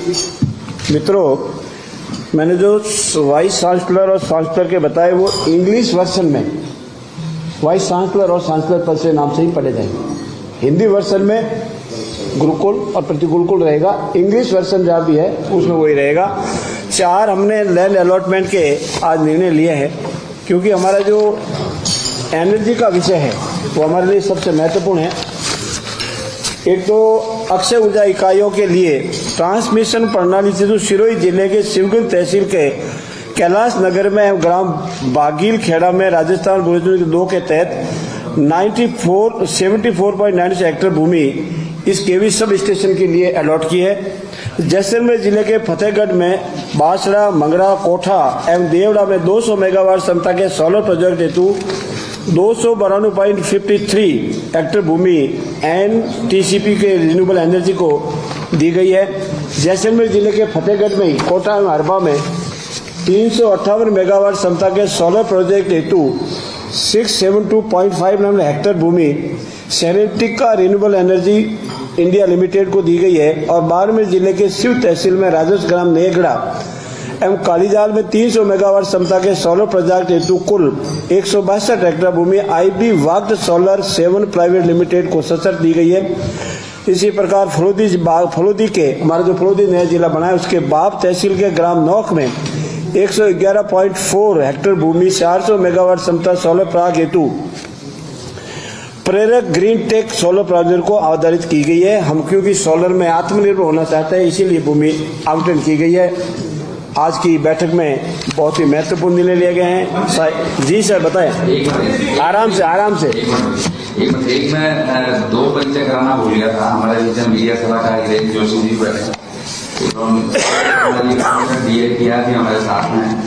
अब कोई क्वेश्चन ये यूनिवर्सिटी के प्रोविजन किया है हिंदी में कुलगुरु प्रति गुरु लिखेंगे, तो इसके लिए जो हर यूनिवर्सिटी का बिल आया सरकार में, तो उन बिल में अमेंडमेंट होगा या कैसे एक दिन से सारे हो जाएगा? हर यूनिवर्सिटी का हम इसमें ये जो प्रोविजन लिया गया है इसके बाद विधिवत सभी यूनिवर्सिटीज में अमेंडमेंट के द्वारा धीरे धीरे सब में करेंगे।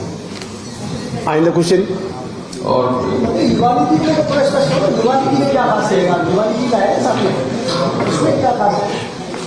युवा नीति में किस तरह से बच्चे का संपूर्ण विकास कैसे हो, किस तरह से उसकी काउंसलिंग हो कि बच्चा 12th तो करने के बाद में उसको ये नहीं रहता कि मैं कौन से जॉब में जाऊं, मेरा भविष्य क्या है।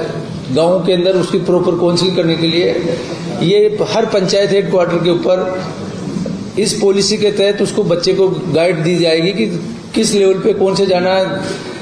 राजस्थान के भविष्य के लिए तेरी क्या अच्छा काम कर सकते हो, किस तरह से हरित राजस्थान से लेके खुद का कौशल विकास कैसे हो, किस जॉब में जाना है, किस लेवल पे उसकी कौशल, ये सारी नीति मिला। काउंसलिंग करने के लिए अलग से इसके अंदर कैबिनेट मिनिस्टर इसके अलग इसका विभाग के तहत अलग बनेगा। उसमें नीचे तक उसका विभाग ग्राम विकास अधिकारी से लेके स्कूल का जो भी मेन होगा वो सारी चीज इस पॉलिसी के तहत बिल में लेके आएंगे। युवा नीति में कोचिंग्स को भी रेगुलेट करने के प्रावधान है? कोचिंग इसमें नहीं है। मैं आपको कोचिंग वाले के लिए आप सबके अनेक क्वेश्चन होंगे और स्वाभाविक भी है। जी मैं हमारी बात पूरी कर दूं, मेरी बात पूरी कर दूं। देखिए हमारे सबके लिए बहुत ही संवेदनशील विषय है। अगर हमारे बच्चे चाहे कोटा हो, जयपुर हो या राजस्थान का कोई भी हिस्सा हो, उगता हुआ फूल नहीं खिल करके बीच में मुरझा जाए, हमारे लिए बहुत ही गंभीर विषय है। इसके लिए किसी एक को दोषी हम हाल की ठहराने की स्थिति में नहीं है। माता पिता की अपेक्षा अपनी जगह है, होनी भी चाहिए। हर माता पिता चाहता है कि मेरा बच्चा और बच्ची बहुत अच्छा पढ़े, अच्छे अंक लावे और जो उनकी अपेक्षा उस पर खरा उतरे। जो कोचिंग इंस्टीट्यूट है वो चाहेगा हमारा रिजल्ट सबसे टॉप रहे। हम लोग भी चाहते हैं कि हमारा राजस्थान में अच्छे से अच्छे IAS बने, RS बने, IPS बने, फॉरेस्ट सर्विस में जावे, फॉरेन सर्विस में जावे, ये सबकी अपेक्षाएं रहती है।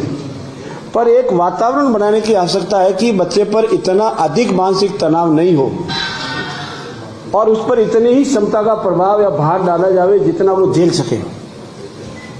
ऐसी स्थिति में ये जो घटनाएं हो रही है वो दुखद ही है। राजस्थान सरकार इस पर बहुत ही गंभीर है, विचार चल रहा है अगली जब कभी पीछे में आएंगे तो इसके संबंध में कोई आपको अच्छी इन्फॉर्मेशन देंगे। धन्यवाद। हाँ बोलो प्रोग्राम में कंफ्यूजन वाला आपका सवाल बताएं, क्लियर कर दें। राजस्थान में 63 प्राइवेट यूनिवर्सिटी है, 73 प्राइवेट यूनिवर्सिटी है। उनके जो चेयरमैन वाइस चेयरमैन लिखते हैं, उनकी जो भी कुलपति है ना, उनके लिए लिखा जाता है चेयरमैन वाइस चेयरमैन। और गवर्नमेंट यूनिवर्सिटी वाले चांसलर को वाइस चांसलर लिखते हैं। तो 73 प्राइवेट यूनिवर्सिटी वाले हैं, उनके लिए भी आप ये जो हमने जो एक्ट लाया है, यूनिवर्सिटी एक्ट लाया है, जो पहले से vice chancellor provide English version है उसमें एज इट इज रहेगा, मतलब गवर्नमेंट यूनिवर्सिटी में किसी का होने पड़ा। और जो हिंदी वर्जन आएगा उसमें ये लिखा जाएगा। धन्यवाद।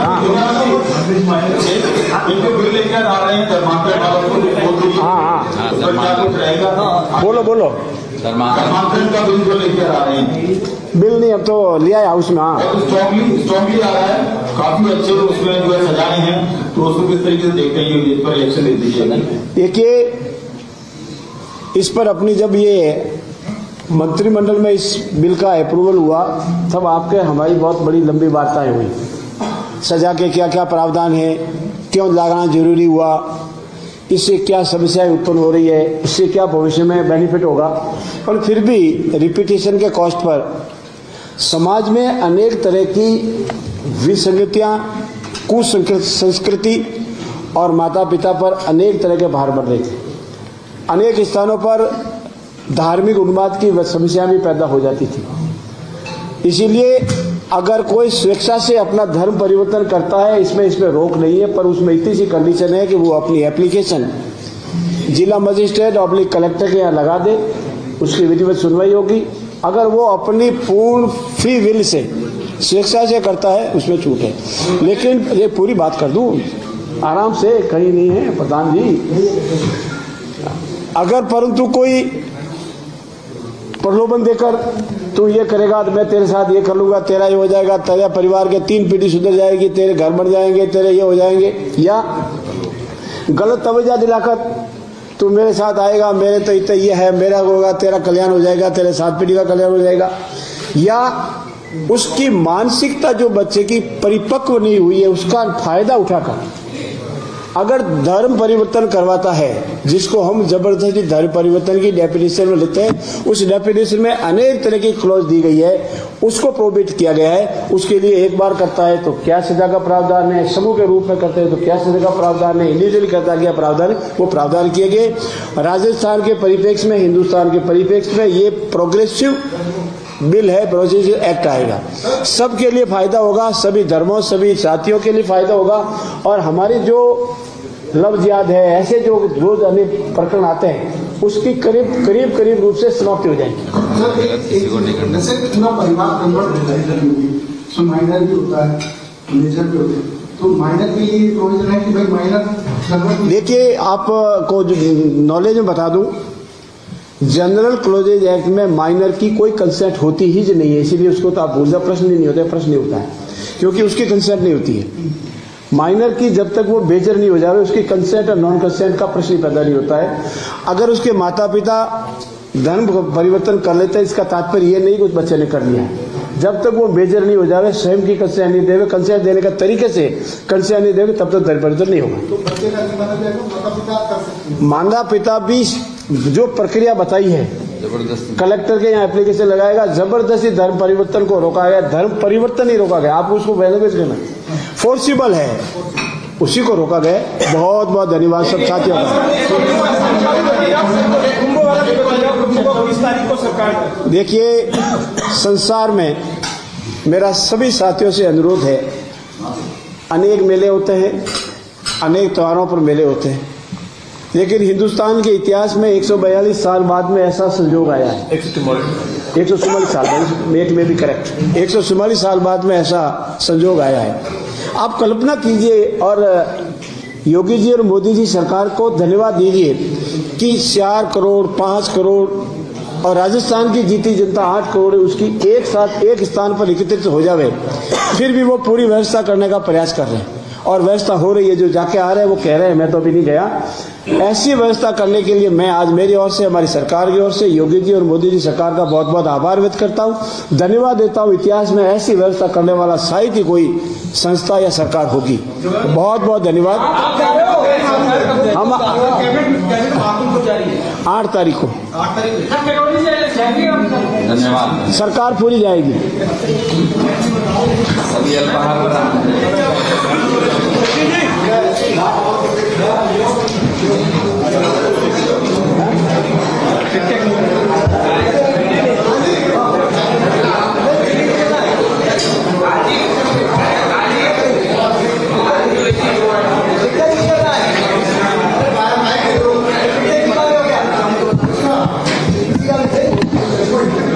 पक्का मेरे पास है। किसी दिन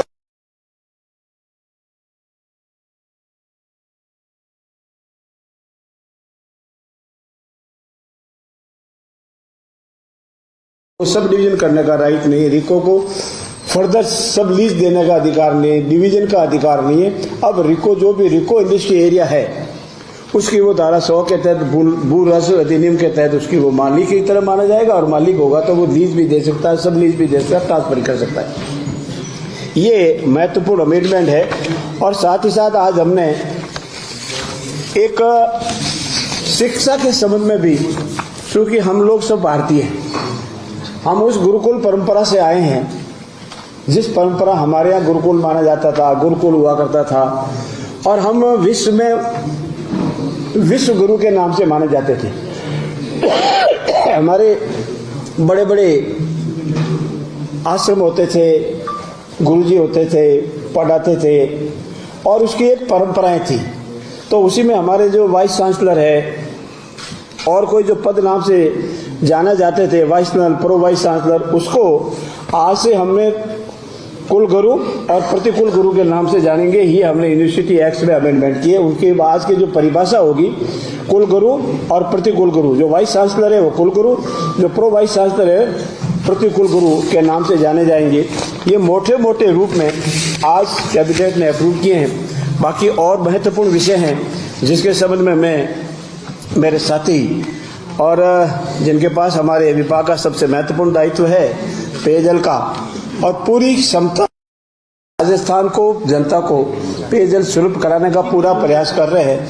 आदे कन्यालाल जी अनुरोध करूंगा आगे रिमेनिंग प्रतिकुल गुरु। चांसलर तो हुआ कुलगुरु। हाँ पटेल जी, जी, ये एक सेकंड ले लो आराम में ले लेंगे एक से। बार। कुल गुरु और प्रतिकुल गुरु, वाइस चांसलर और प्रो वाइस चांसलर, ये प्राइवेट यूनिवर्सिटी वाली लगा नहीं है, कुल गुरु प्रतिकुल गुरु दो अलग है ना, कुल गुरु अलग है। प्राइवेट यूनिवर्सिटी राजस्थान में डिग्री उनके लिए क्या है? जो जो अमेंडमेंट जो राजस्थान से बिल पास करेगा उस सब के लिए लागू होगा। प्राइवेट यूनिवर्सिटी वाले लगा सकेंगे? नमस्ते। यूनिवर्सिटी अमेंडमेंट होगा, समय लगेंगे। विकसित राजस्थान और जिस तरह से राइजिंग राजस्थान के तहत राजस्थान किस तरह से यहाँ पे इन्वेस्टमेंट आए, पिछले 10 वर्षों के अंदर राजस्थान के अंदर लॉजिस्टिक के लिए इंफ्रास्ट्रक्चर, चाहे डेडिकेटेड फ्रेट कॉरिडोर हो, चाहे दिल्ली मुंबई एक्सप्रेसवे हो, चाहे जामनगर अमृतसर एक्सप्रेस हो, जिस तरह से विकसित है। बाकी जो माल आता है उसको किस तरह से समय के ऊपर नीचे लोगों के पास सप्लाई दे सके, किस तरह से स्टोरेज कर सके, इसके लिए राजस्थान लॉजिस्टिक पॉलिसी 2025 आज कैबिनेट के अंदर लेके आए। इसमें मुख्य उद्देश्य है warehouse, silo, cold storage, inland container depot, container freight station, air freight station, cargo terminal, ट्रगर आदि इत्यादि हेतु कैबिनेट में जो भी यहाँ पे इन्वेस्ट करेगा उनके लिए कई तरह की सब्सिडी लेके आए। उनकी जमीन के अंदर जो लैंड जहाँ पे उनकी कन्वर्जन से लेके 5 से 50 करोड़ रुपए तक की अनुदान सरकार देगी 10 वर्षों तक, अगर कोई भी बड़े को इन्वेस्टमेंट करेगा। इसके साथ साथ 7 वर्षों तक 7% ब्याज का अनुदान भी ये देगी। 75% स्टैंड रुपये में छूट है, 25% पुनर्भरण है। ऐसे इस कैबिनेट में आज ये डिसीजन किए गए हैं, जिसकी वजह से यहाँ पे जो महंगाई कम करने के लिए जो हमारे यशस्वी मुख्यमंत्री का सपना है कि सब कुछ इंफ्रास्ट्रक्चर बढ़ने के बाद में भी माल की लागत कम आए, इसके लिए ये सारी पॉलिसी लेके आए हैं।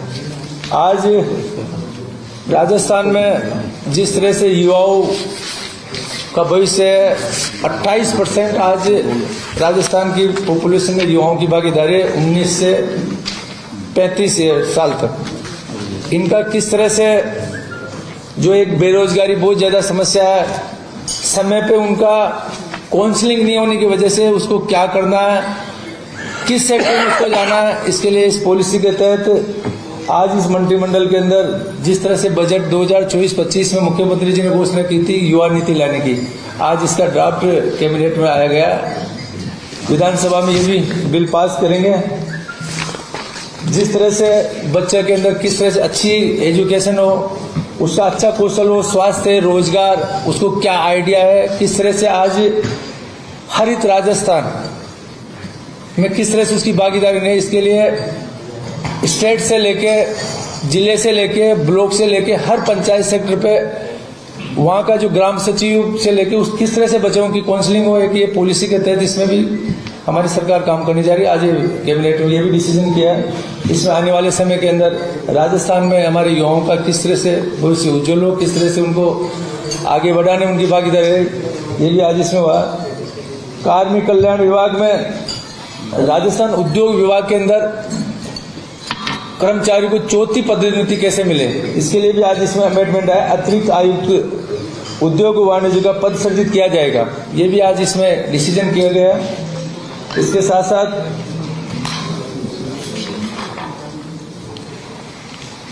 राजस्थान सर्विस इंजीनियर्स पीएचईडी के अंदर वरिष्ठ रसायनिक और 2-3 पद ऐसे थे जिनके अंदर इंटरव्यू बेसिस पे पद भरे जाते थे। नया अमेंडमेंट लाके उसके अंदर अब लिखित में 90% लिखित के नंबर आएंगे और 10% उसकी साक्षात्कार पे रखा गया। पहले पूरा का पूरा 100% साक्षात्कार पे दूसरी विभाग के डेपुटेशन पर लेते थे, ये भी इसमें आज लिया गया है। संस्कृत शिक्षा के अंदर महाविद्यालयों के अंदर जो 36% मिनिमम अंक आना अनिवार्य है और 36 से 40% और SC/ST के लिए 5% की एक्स्ट्रा छूट की आज ये भी इसमें प्रावधान किया गया, कैबिनेट के अंदर लिया गया। बाकी किस तरह से हमारा जो राजस्थान 2047 विकसित हो, जो ग्रीन एक्सप्रेस वे पिछली बजट के अंदर जो 9 ग्रीन एक्सप्रेस बनाने की जो घोषणा की थी, उसके 30 करोड़ रुपए उसकी DPR के लिए दिए थे, तो इनका सदुपयोग कैसे हो, किस तरह से आज मुख्य ये डिसीजन किया गया। बहुत बहुत धन्यवाद आदरणीय कल्याणलाल जी। मित्रों, मैंने जो वाइस चांसलर और चांसलर के बताए वो इंग्लिश वर्जन में वाइस चांसलर और चांसलर पद से नाम से ही पढ़े जाएंगे। हिंदी वर्जन में गुरुकुल और प्रति गुरुकुल रहेगा, इंग्लिश वर्जन जहाँ भी है उसमें वही रहेगा। 4 हमने लैंड अलॉटमेंट के आज निर्णय लिए हैं, क्योंकि हमारा जो एनर्जी का विषय है वो हमारे लिए सबसे महत्वपूर्ण है। एक तो अक्षय ऊर्जा इकाइयों के लिए ट्रांसमिशन प्रणाली से जो सिरोही जिले के शिवगंज तहसील के कैलाश नगर में ग्राम बागील खेड़ा में राजस्थान भूमि 2 के तहत 74.96 हेक्टेयर भूमि इस केवी सब स्टेशन के लिए अलॉट की है। जैसलमेर जिले के फतेहगढ़ में बासड़ा, मंगरा, कोठा एवं देवड़ा में 200 मेगावाट क्षमता के सोलर प्रोजेक्ट हेतु 292.53 हेक्टेयर भूमि NTCP के रिन्यूएबल एनर्जी को दी गई है। जैसलमेर जिले के फतेहगढ़ में कोटा एवं अरबा में 358 मेगावाट क्षमता के सोलर प्रोजेक्ट हेतु 672.59 हेक्टेयर भूमि सेरेटिका रिन्यूएबल एनर्जी इंडिया लिमिटेड को दी गई है। और बाड़मेर जिले के शिव तहसील में राजस्व ग्राम नेगड़ा एवं कालीजाल में 300 मेगावाट क्षमता के सोलर प्रोजेक्ट हेतु कुल 162 हेक्टेयर भूमि IB वाग्ड सोलर 7 प्राइवेट लिमिटेड को सशर्त दी गई है। इसी प्रकार फलोदी के हमारा जो फलोदी नया जिला बना है उसके बाप तहसील के ग्राम नौख में 111.4 हेक्टेयर भूमि 400 मेगावाट क्षमता सोलर प्लांट हेतु प्रेरक ग्रीन टेक सोलर प्रोजेक्ट को अवधारित की गई है। हम क्योंकि सोलर में आत्मनिर्भर होना चाहते हैं, इसीलिए भूमि आवंटन की गई है। आज की बैठक में बहुत ही महत्वपूर्ण निर्णय लिए गए हैं। जी सर बताएं। आराम से एक मैं दो परिचय कराना भूल गया था। हमारे बीच में मीडिया सलाहकार गिरीश जोशी जी बैठे,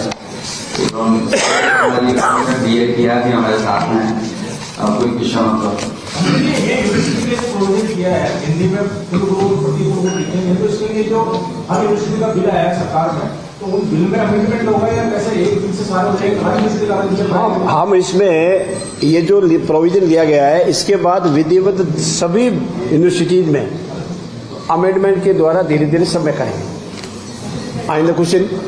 और युवा नीति में थोड़ा स्पष्ट करो, युवा नीति में क्या खास रहेगा? युवा नीति का है साथ में, उसमें क्या खास है? युवा नीति में किस तरह से बच्चे का संपूर्ण विकास कैसे हो, किस तरह से उसकी काउंसलिंग हो कि बच्चा 12th तो करने के बाद में उसको ये नहीं रहता कि मैं कौन से जॉब में जाऊं, मेरा भविष्य क्या है। गांव के अंदर उसकी प्रॉपर काउंसलिंग करने के लिए ये हर पंचायत हेडक्वार्टर के ऊपर इस पॉलिसी के तहत उसको बच्चे को गाइड दी जाएगी कि किस लेवल पे कौन से जाना है, राजस्थान के भविष्य के लिए तेरी क्या क्या अच्छा काम कर सकते हो, किस तरह से हरित राजस्थान से लेके खुद का कौशल विकास कैसे हो, किस जॉब में जाना है, किस लेवल पे उसकी काउंसलिंग, ये सारी नीति में कौन करेंगे मंत्री के अलग से काउंसलिंग करने के लिए अलग से इसके अंदर कैबिनेट मिनिस्टर, इसके अलग इसका विभाग के तहत अलग बनेगा। उसमें नीचे तक उसका विभाग ग्राम विकास अधिकारी से लेके स्कूल का जो भी मेन होगा वो सारी चीज इस पॉलिसी के तहत बिल में लेके आएंगे। युवा नीति में कोचिंग्स को भी रेगुलेट करने के प्रावधान है? कोचिंग इसमें नहीं है। मैं आपको कोचिंग वाले के लिए आप सबके अनेक क्वेश्चंस होंगे और स्वाभाविक भी है। जी मैं हमारी बात पूरी कर दूं, मेरी बात पूरी कर दूं।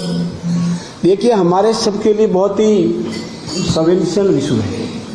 अगर हमारे बच्चे चाहे कोटा हो, जयपुर हो या राजस्थान का कोई भी हिस्सा हो, उगता हुआ फूल नहीं खिल करके बीच में मुरझा जाए, हमारे लिए बहुत ही गंभीर विषय। इसके लिए किसी एक को दोषी हम हाल की स्थिति में नहीं है। माता पिता की अपेक्षा अपनी जगह है, होनी भी चाहिए। हर माता पिता चाहता है कि मेरा बच्चा और बच्ची बहुत अच्छा पढ़े, अच्छे अंक लावे और जो उनकी अपेक्षा उस पर खरा उतरे। जो कोचिंग इंस्टीट्यूट है वो चाहेगा हमारा रिजल्ट सबसे टॉप रहे। हम लोग भी चाहते हैं कि हमारा राजस्थान में अच्छे से अच्छे IAS बने, RS बने, IPS बने, फॉरेस्ट सर्विस में जावे, फॉरेन सर्विस में जावे, ये सबकी अपेक्षाएं रहती है। पर एक वातावरण बनाने की आवश्यकता है कि बच्चे पर इतना अधिक मानसिक तनाव नहीं हो और उस पर इतनी ही क्षमता का प्रभाव या भार डाला जावे जितना वो झेल सके। ऐसी स्थिति में ये जो घटनाएं हो रही है वो दुखद ही है। राजस्थान सरकार इस पर बहुत ही गंभीर है, विचार चल रहा है। अगली जब कभी पीसी में आएंगे तो इसके संबंध में कोई आपको अच्छी इन्फॉर्मेशन देंगे। धन्यवाद।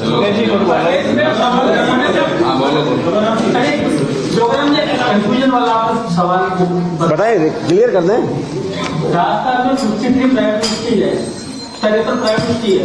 उनके जो चेयरमैन वाइस चेयरमैन लिखते हैं, उनकी जो भी कुलपति है ना, उनके लिए लिखा जाता है चेयरमैन वाइस चेयरमैन। और गवर्नमेंट यूनिवर्सिटी वाले चांसलर को वाइस चांसलर लिखते हैं। तो 73 प्राइवेट यूनिवर्सिटी वाले हैं, उनके लिए भी आप ये जो हमने जो एक्ट लाया है, यूनिवर्सिटी एक्ट लाया है, जो पहले से vice chancellor provide English version है उसमें एज इट इज रहेगा, मैंने गवर्नमेंट यूनिवर्सिटी में किसी का होने वाला है। और जो हिंदी वर्जन आएगा उसमें ये लिखा जाएगा। धन्यवाद। बिल लेकर आ रहे हैं हाँ बोलो। कर्मांतरण का बिल जो लेकर आ रहे हैं, बिल नहीं अब तो लिया है हाउस में। हाँ स्ट्रॉन्गली आ रहा है, काफी अच्छे उसमें जो है सजाए हैं, तो उसको किस तरीके से देख रही है, इस पर इलेक्शन दे दीजिएगा। देखिए इस पर अपनी जब ये मंत्रिमंडल में इस बिल का अप्रूवल हुआ तब आपके हमारी बहुत बड़ी लंबी वार्ताएं हुई। सजा के क्या क्या प्रावधान है, क्यों लगाना जरूरी हुआ, इससे क्या समस्याएं उत्पन्न हो रही है, इससे क्या भविष्य में बेनिफिट होगा। पर फिर भी रिपीटेशन के कॉस्ट पर समाज में अनेक तरह की विसंगतियां, कुसंस्कृति और माता पिता पर अनेक तरह के भार बढ़ रहे थे। अनेक स्थानों पर धार्मिक उन्माद की समस्या भी पैदा हो जाती थी। इसीलिए अगर कोई स्वेच्छा से अपना धर्म परिवर्तन करता है, इसमें रोक नहीं है, पर उसमें इतनी सी कंडीशन है कि वो अपनी एप्लीकेशन जिला मजिस्ट्रेट और कलेक्टर के यहाँ लगा दे, उसकी विधिवत सुनवाई होगी। अगर वो अपनी पूर्ण फ्री विल से स्वेच्छा से करता है, उसमें छूट है। लेकिन ये पूरी बात कर दूं आराम से, कहीं नहीं है प्रधान जी। अगर परंतु कोई प्रलोभन देकर तू ये करेगा तो मैं तेरे साथ ये कर लूंगा, तेरा ये हो जाएगा, तेरे परिवार के 3 पीढ़ी सुधर जाएगी, तेरे घर बन जाएंगे, तेरे ये हो जाएंगे, या गलत तवज्जो दिलाकर तू मेरे साथ आएगा, मेरे तो इतना ये है, मेरा होगा, तेरा कल्याण हो जाएगा, तेरे 7 पीढ़ी का कल्याण हो जाएगा, या उसकी मानसिकता जो बच्चे की परिपक्व नहीं हुई है उसका फायदा उठाकर अगर धर्म परिवर्तन करवाता है, जिसको हम जबरदस्ती धर्म परिवर्तन की डेफिनेशन में लेते हैं, उस डेफिनेशन में अनेक तरह की क्लॉज दी गई है, उसको प्रोहिबिट किया गया है। उसके लिए एक बार करता है तो क्या सजा का प्रावधान है, समूह के रूप में करते हैं तो क्या सजा का प्रावधान है, इंडिविजुअली करता गया प्रावधान, वो प्रावधान किए गए। राजस्थान के परिप्रेक्ष्य में, हिंदुस्तान के परिप्रेक्ष्य में ये प्रोग्रेसिव बिल है, प्रोसीजर एक्ट आएगा, सबके लिए फायदा होगा, सभी धर्मों सभी जातियों के लिए फायदा होगा। और हमारे जो लफ्ज याद है, ऐसे जो रोज अनेक प्रकरण आते हैं, उसकी करीब रूप से समाप्ति हो जाएगी। जैसे पूरा परिवार कन्वर्ट माइनर भी होता है, मेजर भी होते हैं, तो माइनर के लिए प्रोविजन है कि भाई माइनर। देखिए आपको नॉलेज में बता दूं, जनरल क्लोजेज एक्ट में माइनर की कोई कंसेंट होती ही नहीं है, इसीलिए उसको तो आप भूल जाओ, प्रश्न ही नहीं होता है, प्रश्न नहीं होता है, क्योंकि उसकी कंसेंट नहीं होती है। माइनर की जब तक वो बेजर नहीं हो जाए, उसकी कंसेंट और नॉन कंसेंट का प्रश्न पैदा नहीं होता है। अगर उसके माता पिता धर्म परिवर्तन कर लेते हैं, इसका तात्पर्य ये नहीं कि उस बच्चे ने कर लिया है। जब तक वो बेजर नहीं हो जाए, स्वयं की कंसेंट नहीं देवे, कंसेंट देने का तरीके से कंसेंट नहीं देवे, तब तक धर्म परिवर्तन नहीं होगा। तो बच्चे का नहीं माना जाएगा, माता पिता कर सकते हैं। माता पिता भी जो प्रक्रिया बताई है, कलेक्टर के यहाँ एप्लीकेशन लगाएगा, जबरदस्ती धर्म परिवर्तन को रोका गया, धर्म परिवर्तन नहीं रोका गया, आप उसको लैंग्वेज करना फोर्सिबल है, उसी को रोका गया। बहुत बहुत धन्यवाद सब साथियों का।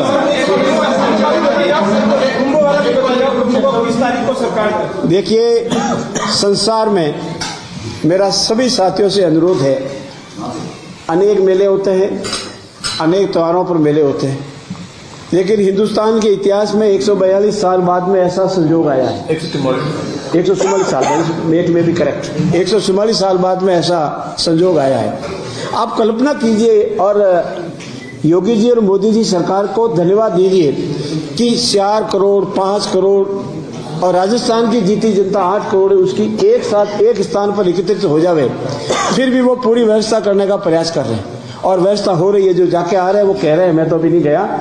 ऐसी व्यवस्था करने के लिए मैं आज मेरी ओर से, हमारी सरकार की ओर से योगी जी और मोदी जी सरकार का बहुत बहुत आभार व्यक्त करता हूँ, धन्यवाद देता हूँ। इतिहास में ऐसी व्यवस्था करने वाला शायद ही कोई संस्था या सरकार होगी। बहुत बहुत धन्यवाद।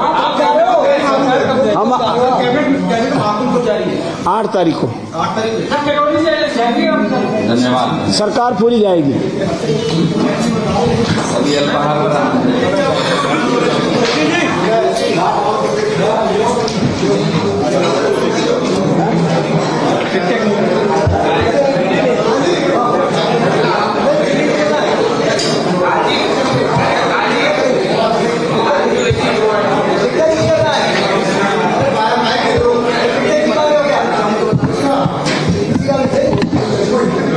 सबका मेरे पास है। किसी तरह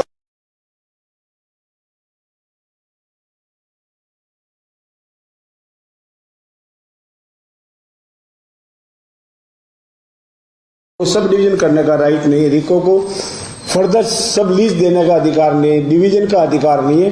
अब रिको जो भी रिको इंडस्ट्री एरिया है, उसकी वो धारा 100 के तहत भू राजस्व अधिनियम के तहत उसकी वो मालिक की तरह माना जाएगा, और मालिक होगा तो वो लीज भी दे सकता है, सब लीज भी दे सकता है, ट्रांसफर कर सकता है।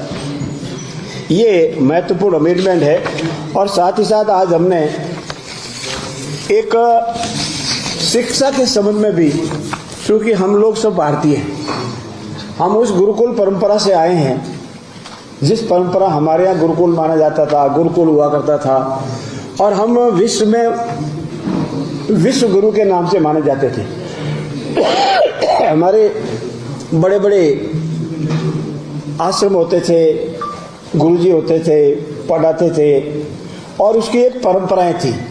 तो उसी में हमारे जो वाइस चांसलर है और कोई जो पद नाम से जाना जाते थे, vice chancellor, pro vice chancellor, उसको आज से हमने कुलगुरु और प्रतिकुल गुरु के नाम से जानेंगे। ही हमने यूनिवर्सिटी एक्ट में अमेंडमेंट किए। उनके आज की जो परिभाषा होगी, कुलगुरु और प्रतिकुल गुरु, जो वाइस चांसलर है वो कुलगुरु, जो प्रो वाइस चांसलर है प्रतिकुल गुरु के नाम से जाने जाएंगे।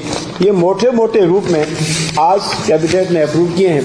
बाकी और महत्वपूर्ण विषय हैं जिसके संबंध में मैं, मेरे साथी और जिनके पास हमारे विभाग का सबसे महत्वपूर्ण दायित्व है पेयजल का, और पूरी क्षमता राजस्थान को, जनता को पेयजल सुलभ कराने का पूरा प्रयास कर रहे हैं।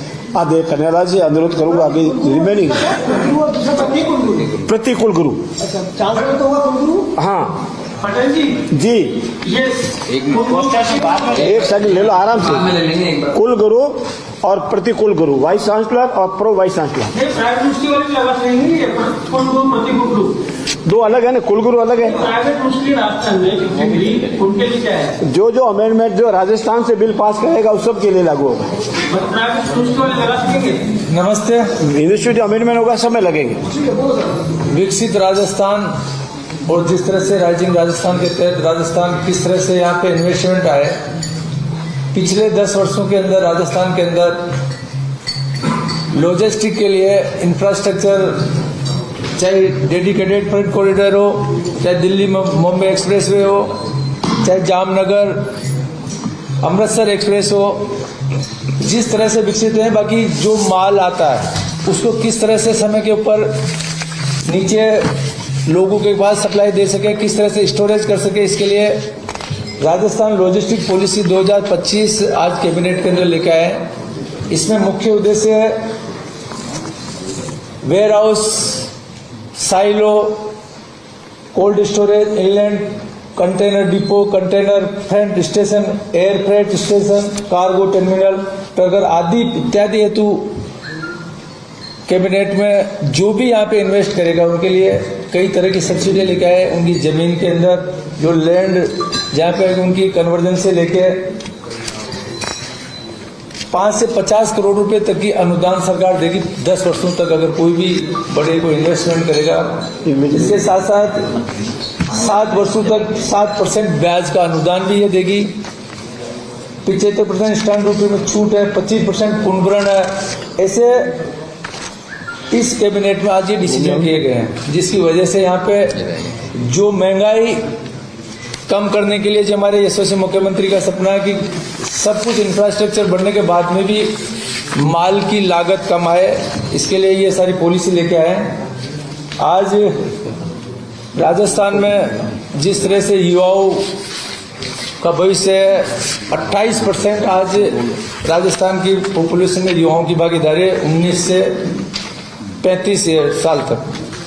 इनका किस तरह से जो एक बेरोजगारी बहुत ज्यादा समस्या है, समय पे उनका काउंसलिंग नहीं होने की वजह से उसको क्या करना है, किस सेक्टर में उसको जाना है, इसके लिए इस पॉलिसी के तहत आज इस मंत्रिमंडल के अंदर जिस तरह से बजट 2024-25 में मुख्यमंत्री जी ने घोषणा की थी युवा नीति लाने की, आज इसका ड्राफ्ट कैबिनेट में आया गया। विधानसभा में ये भी बिल पास करेंगे। जिस तरह से बच्चे के अंदर किस तरह से अच्छी एजुकेशन हो, उसका अच्छा कौशल हो, स्वास्थ्य, रोजगार, उसको क्या आइडिया है, किस तरह से आज हरित राजस्थान में किस तरह से उसकी भागीदारी नहीं, इसके लिए स्टेट से लेके, जिले से लेके, ब्लॉक से लेके हर पंचायत सेक्टर पे वहाँ का जो ग्राम सचिव से लेके उस किस तरह से बच्चों की काउंसलिंग हो, कि ये पॉलिसी के तहत इसमें भी हमारी सरकार काम करने जा रही है। आज कैबिनेट में ये भी डिसीजन किया है, इसमें आने वाले समय के अंदर राजस्थान में हमारे युवाओं का किस तरह से भविष्य उज्जवल हो, किस तरह से उनको आगे बढ़ाने उनकी भागीदारी है, ये भी आज इसमें हुआ। कार्मिक कल्याण विभाग में राजस्थान उद्योग विभाग के अंदर कर्मचारी को चौथी पदोन्नति कैसे मिले, इसके लिए भी आज इसमें अमेंडमेंट है। अतिरिक्त आयुक्त उद्योग वाणिज्य का पद सृजित किया जाएगा, ये भी आज इसमें डिसीजन किया गया है। इसके साथ साथ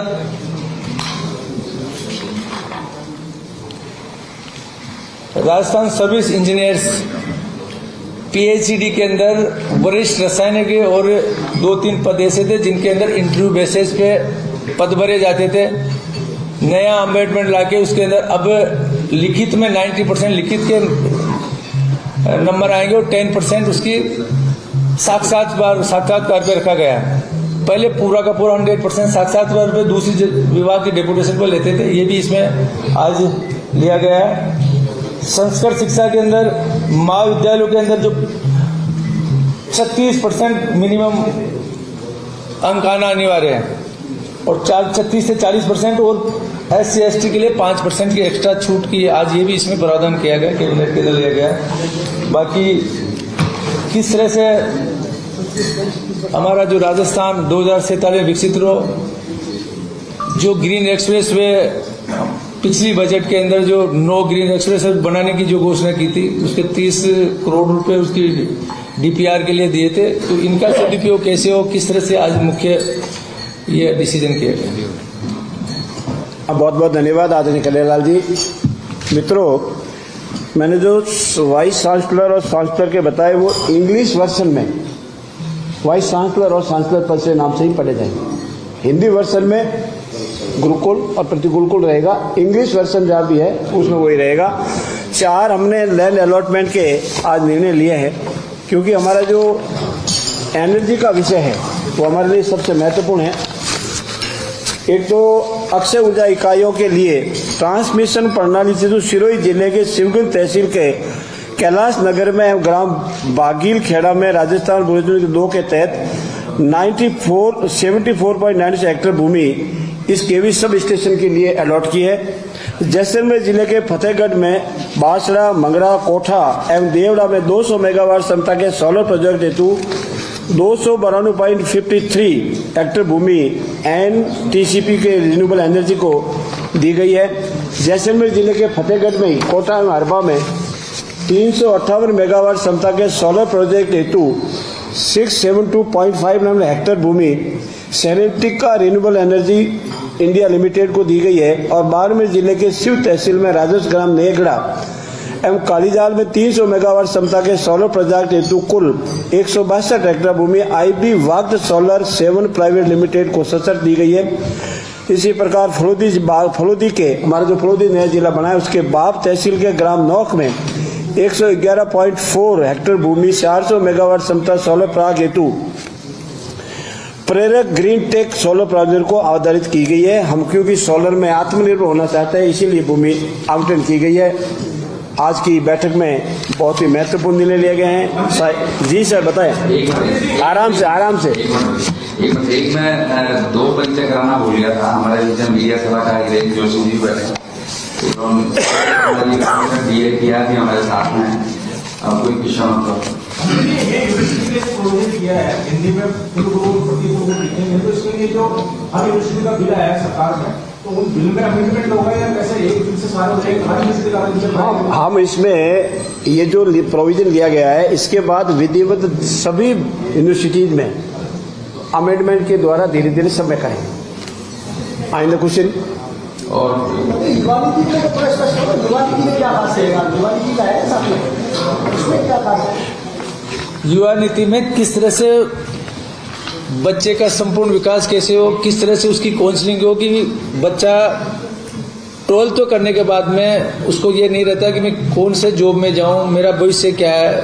गांव के अंदर उसकी प्रॉपर काउंसलिंग करने के लिए ये हर पंचायत हेडक्वार्टर के ऊपर इस पॉलिसी के तहत उसको बच्चे को गाइड दी जाएगी कि किस लेवल पे कौन से जाना है, राजस्थान के भविष्य के लिए तेरी क्या अच्छा काम कर सकते हो, किस तरह से हरित राजस्थान से लेके खुद का कौशल विकास कैसे हो, किस जॉब में जाना है, किस लेवल पे उसकी काउंसलिंग, ये सारी नीति में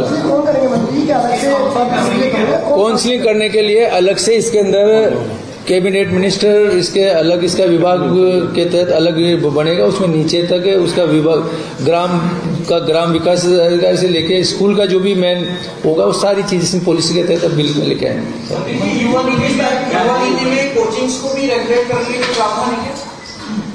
कोचिंग इसमें नहीं है। मैं आपको कोचिंग वाले के लिए आप सबके अनेक क्वेश्चन होंगे और स्वाभाविक भी है। जी मैं हमारी बात पूरी कर दूं। मेरी बात पूरी कर दो। देखिए, हमारे सबके लिए बहुत ही संवेदनशील इशू है। अगर हमारे बच्चे चाहे कोटा हो, जयपुर हो या राजस्थान का कोई भी हिस्सा हो, उगता हुआ फूल नहीं खिल करके बीच में मुरझा जाए, हमारे लिए बहुत ही गंभीर विषय। इसके लिए किसी एक को दोषी हम हाल की स्थिति में नहीं है। माता पिता की अपेक्षा अपनी जगह है, होनी भी चाहिए। हर माता पिता चाहता है कि मेरा बच्चा और बच्ची बहुत अच्छा पढ़े, अच्छे अंक लावे और जो उनकी अपेक्षा उस पर खरा उतरे। जो कोचिंग इंस्टीट्यूट है वो चाहे हमारा रिजल्ट सबसे टॉप रहे। हम लोग भी चाहते हैं कि हमारा राजस्थान में अच्छे से अच्छे IAS बने, RS बने, IPS बने, फॉरेस्ट सर्विस में जावे, फॉरेन सर्विस में जावे, ये सबकी अपेक्षाएं रहती है। पर एक वातावरण बनाने की आवश्यकता है कि बच्चे पर इतना अधिक मानसिक तनाव नहीं हो और उस पर इतनी ही क्षमता का प्रभाव या भार डाला जावे जितना वो झेल सके। ऐसी स्थिति में ये जो घटनाएं हो रही है वो दुखद ही है। राजस्थान सरकार इस पर बहुत ही गंभीर है, विचार चल रहा है। अगली जब कभी पीछे में आएंगे तो इसके संबंध में कोई आपको अच्छी इन्फॉर्मेशन देंगे। धन्यवाद।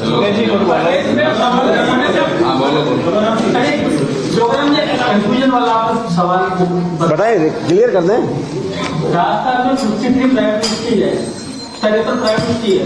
उनके जो चेयरमैन वाइस चेयरमैन लिखते हैं, उनके जो भी कुलपति है ना, उनके लिए लिखा जाता है चेयरमैन वाइस चेयरमैन। और गवर्नमेंट यूनिवर्सिटी वाले चांसलर प्रो वाइस चांसलर लिखते हैं। तो 73 प्राइवेट यूनिवर्सिटी वाले हैं, उनके लिए भी आप ये जो हमने जो एक्ट लाया है, यूनिवर्सिटी एक्ट लाया है, जो पहले से वाइस चांसलर प्रो वाले इंग्लिश वर्जन है उसमें एज इट इज रहेगा, मैंने गवर्नमेंट यूनिवर्सिटी में किसी का होने वाला है। और जो हिंदी वर्जन आएगा उसमें ये लिखा जाएगा। धन्यवाद।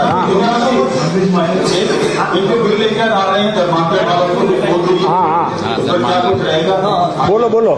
धर्मांतरण का बिल जो लेकर आ रहे हैं, बिल नहीं, अब तो लिया है हाउस में। हाँ, स्ट्रॉन्गली आ रहा है, काफी अच्छे उसमें जो है सजाए हैं, तो उसको किस तरीके से देख रही है, इस पर रिएक्शन दे दीजिएगा।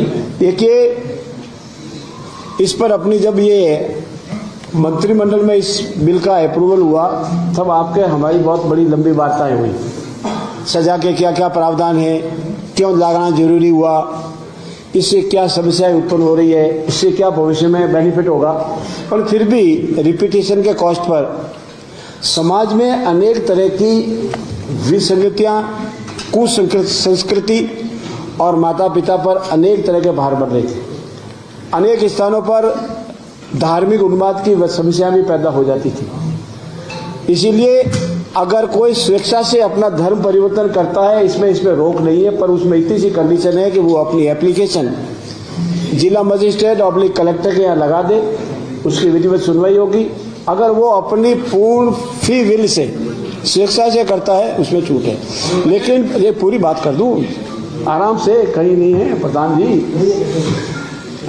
अगर परंतु कोई प्रलोभन देकर तू ये करेगा तो मैं तेरे साथ ये कर लूंगा, तेरा ये हो जाएगा, तेरे परिवार के 3 पीढ़ी सुधर जाएगी, तेरे घर बन जाएंगे, तेरे ये हो जाएंगे, या गलत तवज्जो दिलाकर तू मेरे साथ आएगा, मेरे तो इतना ये है, मेरा होगा, तेरा कल्याण हो जाएगा, तेरे 7 पीढ़ी का कल्याण हो जाएगा, या उसकी मानसिकता जो बच्चे की परिपक्व नहीं हुई है उसका फायदा उठाकर अगर धर्म परिवर्तन करवाता है, जिसको हम जबरदस्ती धर्म परिवर्तन की डेफिनेशन में लेते हैं, उस डेफिनेशन में अनेक तरह की क्लॉज दी गई है, उसको प्रोहिबिट किया गया है। उसके लिए एक बार करता है तो क्या सजा का प्रावधान है, समूह के रूप में करते हैं तो क्या सजा का प्रावधान है, इंडिविजुअली करता गया प्रावधान, वो प्रावधान किए गए।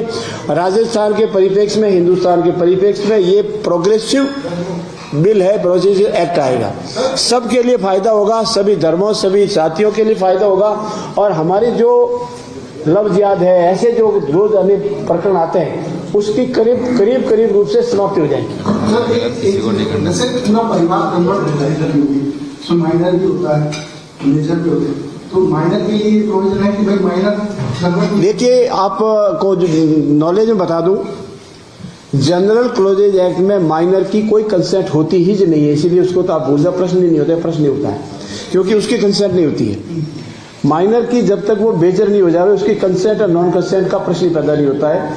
अगर उसके माता पिता धर्म परिवर्तन कर लेते हैं, इसका तात्पर्य ये नहीं कि उस बच्चे ने कर लिया है। जब तक वो मेजर नहीं हो जावे, स्वयं की कंसेशन नहीं देवे, कंसेशन देने का तरीके से कंसेशन नहीं देवे, तब तक दर परिवर्तन नहीं होगा। तो बच्चे का नहीं माना जाएगा, माता पिता कर सकते हैं। माता पिता भी जो प्रक्रिया बताई है, कलेक्टर के यहाँ एप्लीकेशन लगाएगा, जबरदस्ती धर्म परिवर्तन को रोका गया। धर्म परिवर्तन नहीं रोका गया, आप उसको लैंग्वेज करना, फोर्सिबल है, उसी को रोका गया। बहुत बहुत धन्यवाद सब साथियों का।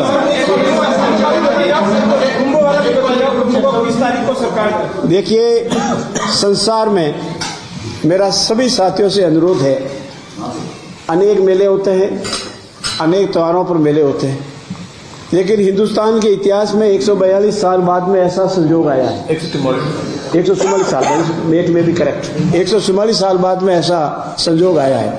आप कल्पना कीजिए और योगी जी और मोदी जी सरकार को धन्यवाद दीजिए कि 4 करोड़ 5 करोड़ और राजस्थान की जीती जनता 8 करोड़ है, उसकी एक साथ एक स्थान पर एकत्रित हो जावे, फिर भी वो पूरी व्यवस्था करने का प्रयास कर रहे हैं और व्यवस्था हो रही है। जो जाके आ रहे हैं वो कह रहे हैं, मैं तो अभी नहीं गया। ऐसी व्यवस्था करने के लिए मैं आज मेरी ओर से, हमारी सरकार की ओर से योगी जी और मोदी जी सरकार का बहुत बहुत आभार व्यक्त करता हूँ, धन्यवाद देता हूँ। इतिहास में ऐसी व्यवस्था करने वाला शायद ही कोई संस्था या सरकार होगी। बहुत बहुत धन्यवाद। हम 8 तारीख को धन्यवाद। सरकार पूरी जाएगी। सभी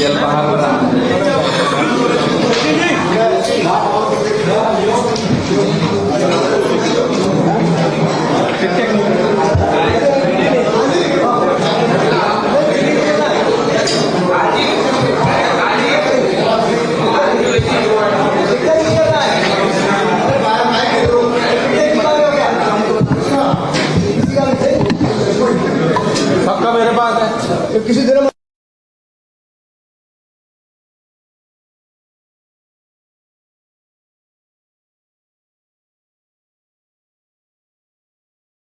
सब डिवीजन करने का राइट नहीं है, रिको को फर्दर सब लीज देने का अधिकार नहीं है, डिवीजन का अधिकार नहीं है। अब रिको जो भी रिको इंडस्ट्री एरिया है उसकी वो धारा 100 के तहत भू राजस्व अधिनियम के तहत उसकी वो मालिक की तरह माना जाएगा और मालिक होगा तो वो लीज भी दे सकता है, सब लीज भी दे सकता है, ट्रांसफर कर सकता है। ये महत्वपूर्ण अमेंडमेंट है। और साथ ही साथ आज हमने एक शिक्षा के संबंध में भी, क्योंकि हम लोग सब भारतीय हैं, हम उस गुरुकुल परंपरा से आए हैं, जिस परंपरा हमारे यहाँ गुरुकुल माना जाता था, गुरुकुल हुआ करता था और हम विश्व में विश्व गुरु के नाम से माने जाते थे। हमारे बड़े बड़े आश्रम होते थे, गुरुजी होते थे, पढ़ाते थे और उसकी एक परंपराएं थी। तो उसी में हमारे जो वाइस चांसलर है और कोई जो पद नाम से जाना जाते थे, vice chancellor, pro vice chancellor, उसको आज से हमने कुल गुरु और प्रतिकुल गुरु के नाम से जानेंगे। ही हमने यूनिवर्सिटी एक्ट में अमेंडमेंट किए। उनके आज की जो परिभाषा होगी, कुल गुरु और प्रतिकुल गुरु, जो वाइस चांसलर है वो कुल गुरु, जो प्रो वाइस चांसलर है प्रतिकुल गुरु के नाम से जाने जाएंगे। ये मोटे मोटे रूप में आज कैबिनेट ने अप्रूव किए हैं। बाकी और महत्वपूर्ण विषय हैं जिसके संबंध में मैं, मेरे साथी और जिनके पास हमारे विभाग का सबसे महत्वपूर्ण दायित्व है पेयजल का, और पूरी क्षमता राजस्थान को, जनता को पेयजल सुलभ कराने का पूरा प्रयास कर रहे हैं। आदे कन्यालाल से अनुरोध करूंगा कि रिमेनिंग प्रतिकुल गुरु, चांसलर तो हुआ कुलगुरु। हाँ पटेल जी, जी, ये एक सेकंड ले लो आराम से। कुल गुरु और प्रतिकुल गुरु, वाइस चांसलर और प्रो वाइस चांसलर, ये प्राइवेट यूनिवर्सिटी वाली अलग नहीं है, कुल गुरु प्रतिकुल गुरु दो अलग है ना, कुल गुरु अलग है। प्राइवेट यूनिवर्सिटी राजस्थान में डिग्री उनके लिए क्या है? जो जो अमेंडमेंट जो राजस्थान से बिल पास करेगा उस सब के लिए लागू होगा। प्राइवेट यूनिवर्सिटी वाले लगा सकेंगे? नमस्ते। यूनिवर्सिटी अमेंडमेंट होगा, समय लगेंगे। विकसित राजस्थान और जिस तरह से राइजिंग राजस्थान के तहत राजस्थान किस तरह से यहाँ पे इन्वेस्टमेंट आए, पिछले 10 वर्षों के अंदर राजस्थान के अंदर लॉजिस्टिक के लिए इंफ्रास्ट्रक्चर, चाहे डेडिकेटेड फ्रेट कॉरिडोर हो, चाहे दिल्ली मुंबई एक्सप्रेसवे हो, चाहे जामनगर अमृतसर एक्सप्रेस हो, जिस तरह से विकसित है। बाकी जो माल आता है उसको किस तरह से समय के ऊपर नीचे लोगों के पास सप्लाई दे सके, किस तरह से स्टोरेज कर सके, इसके लिए राजस्थान लॉजिस्टिक पॉलिसी 2025 आज कैबिनेट के अंदर लेके आए।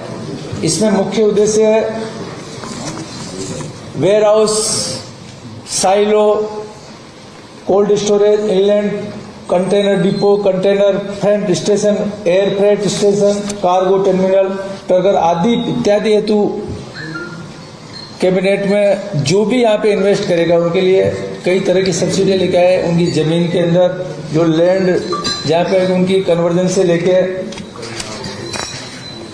5 से 50 करोड़ रुपए तक की अनुदान सरकार देगी 10 वर्षों तक, अगर कोई भी बड़े को इन्वेस्टमेंट करेगा। इसके साथ साथ 7 वर्षों तक 7% ब्याज का अनुदान भी ये देगी।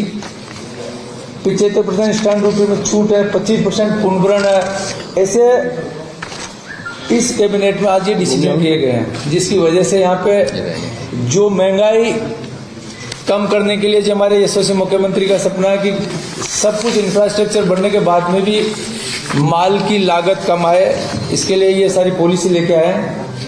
आज राजस्थान में जिस तरह से युवाओं का भविष्य है, 28% आज राजस्थान की पॉपुलेशन में युवाओं की भागीदारी है 19 से 35 साल तक। इनका किस तरह से जो एक बेरोजगारी बहुत ज्यादा समस्या है, समय पे उनका काउंसलिंग नहीं होने की वजह से उसको क्या करना है, किस सेक्टर में उसको जाना है, इसके लिए इस पॉलिसी के तहत आज इस मंत्रिमंडल के अंदर जिस तरह से बजट 2024-25 में मुख्यमंत्री जी ने घोषणा की थी युवा नीति लाने की, आज इसका ड्राफ्ट कैबिनेट में आया गया। विधानसभा में ये भी बिल पास करेंगे। जिस तरह से बच्चे के अंदर किस तरह से अच्छी एजुकेशन हो, उसका अच्छा कौशल हो, स्वास्थ्य, रोजगार, उसको क्या आइडिया है, किस तरह से आज हरित राजस्थान में किस तरह से उसकी भागीदारी नहीं, इसके लिए स्टेट से लेके, जिले से लेके, ब्लॉक से लेके हर पंचायत सेक्टर पे वहाँ का जो ग्राम सचिव से लेके उस किस तरह से बच्चों की काउंसलिंग हो, कि ये पॉलिसी के तहत इसमें भी हमारी सरकार काम करने जा रही है। आज कैबिनेट में ये भी डिसीजन किया है, इसमें आने वाले समय के अंदर राजस्थान में हमारे युवाओं का किस तरह से भविष्य उज्जवल हो, किस तरह से उनको आगे बढ़ाने उनकी भागीदारी है, ये भी आज इसमें हुआ। कार्मिक कल्याण विभाग में राजस्थान उद्योग विभाग के अंदर कर्मचारी को चौथी पदोन्नति कैसे मिले, इसके लिए भी आज इसमें अमेंडमेंट है। अतिरिक्त आयुक्त उद्योग वाणिज्य का पद सृजित किया जाएगा, ये भी आज इसमें डिसीजन किया गया है। इसके साथ साथ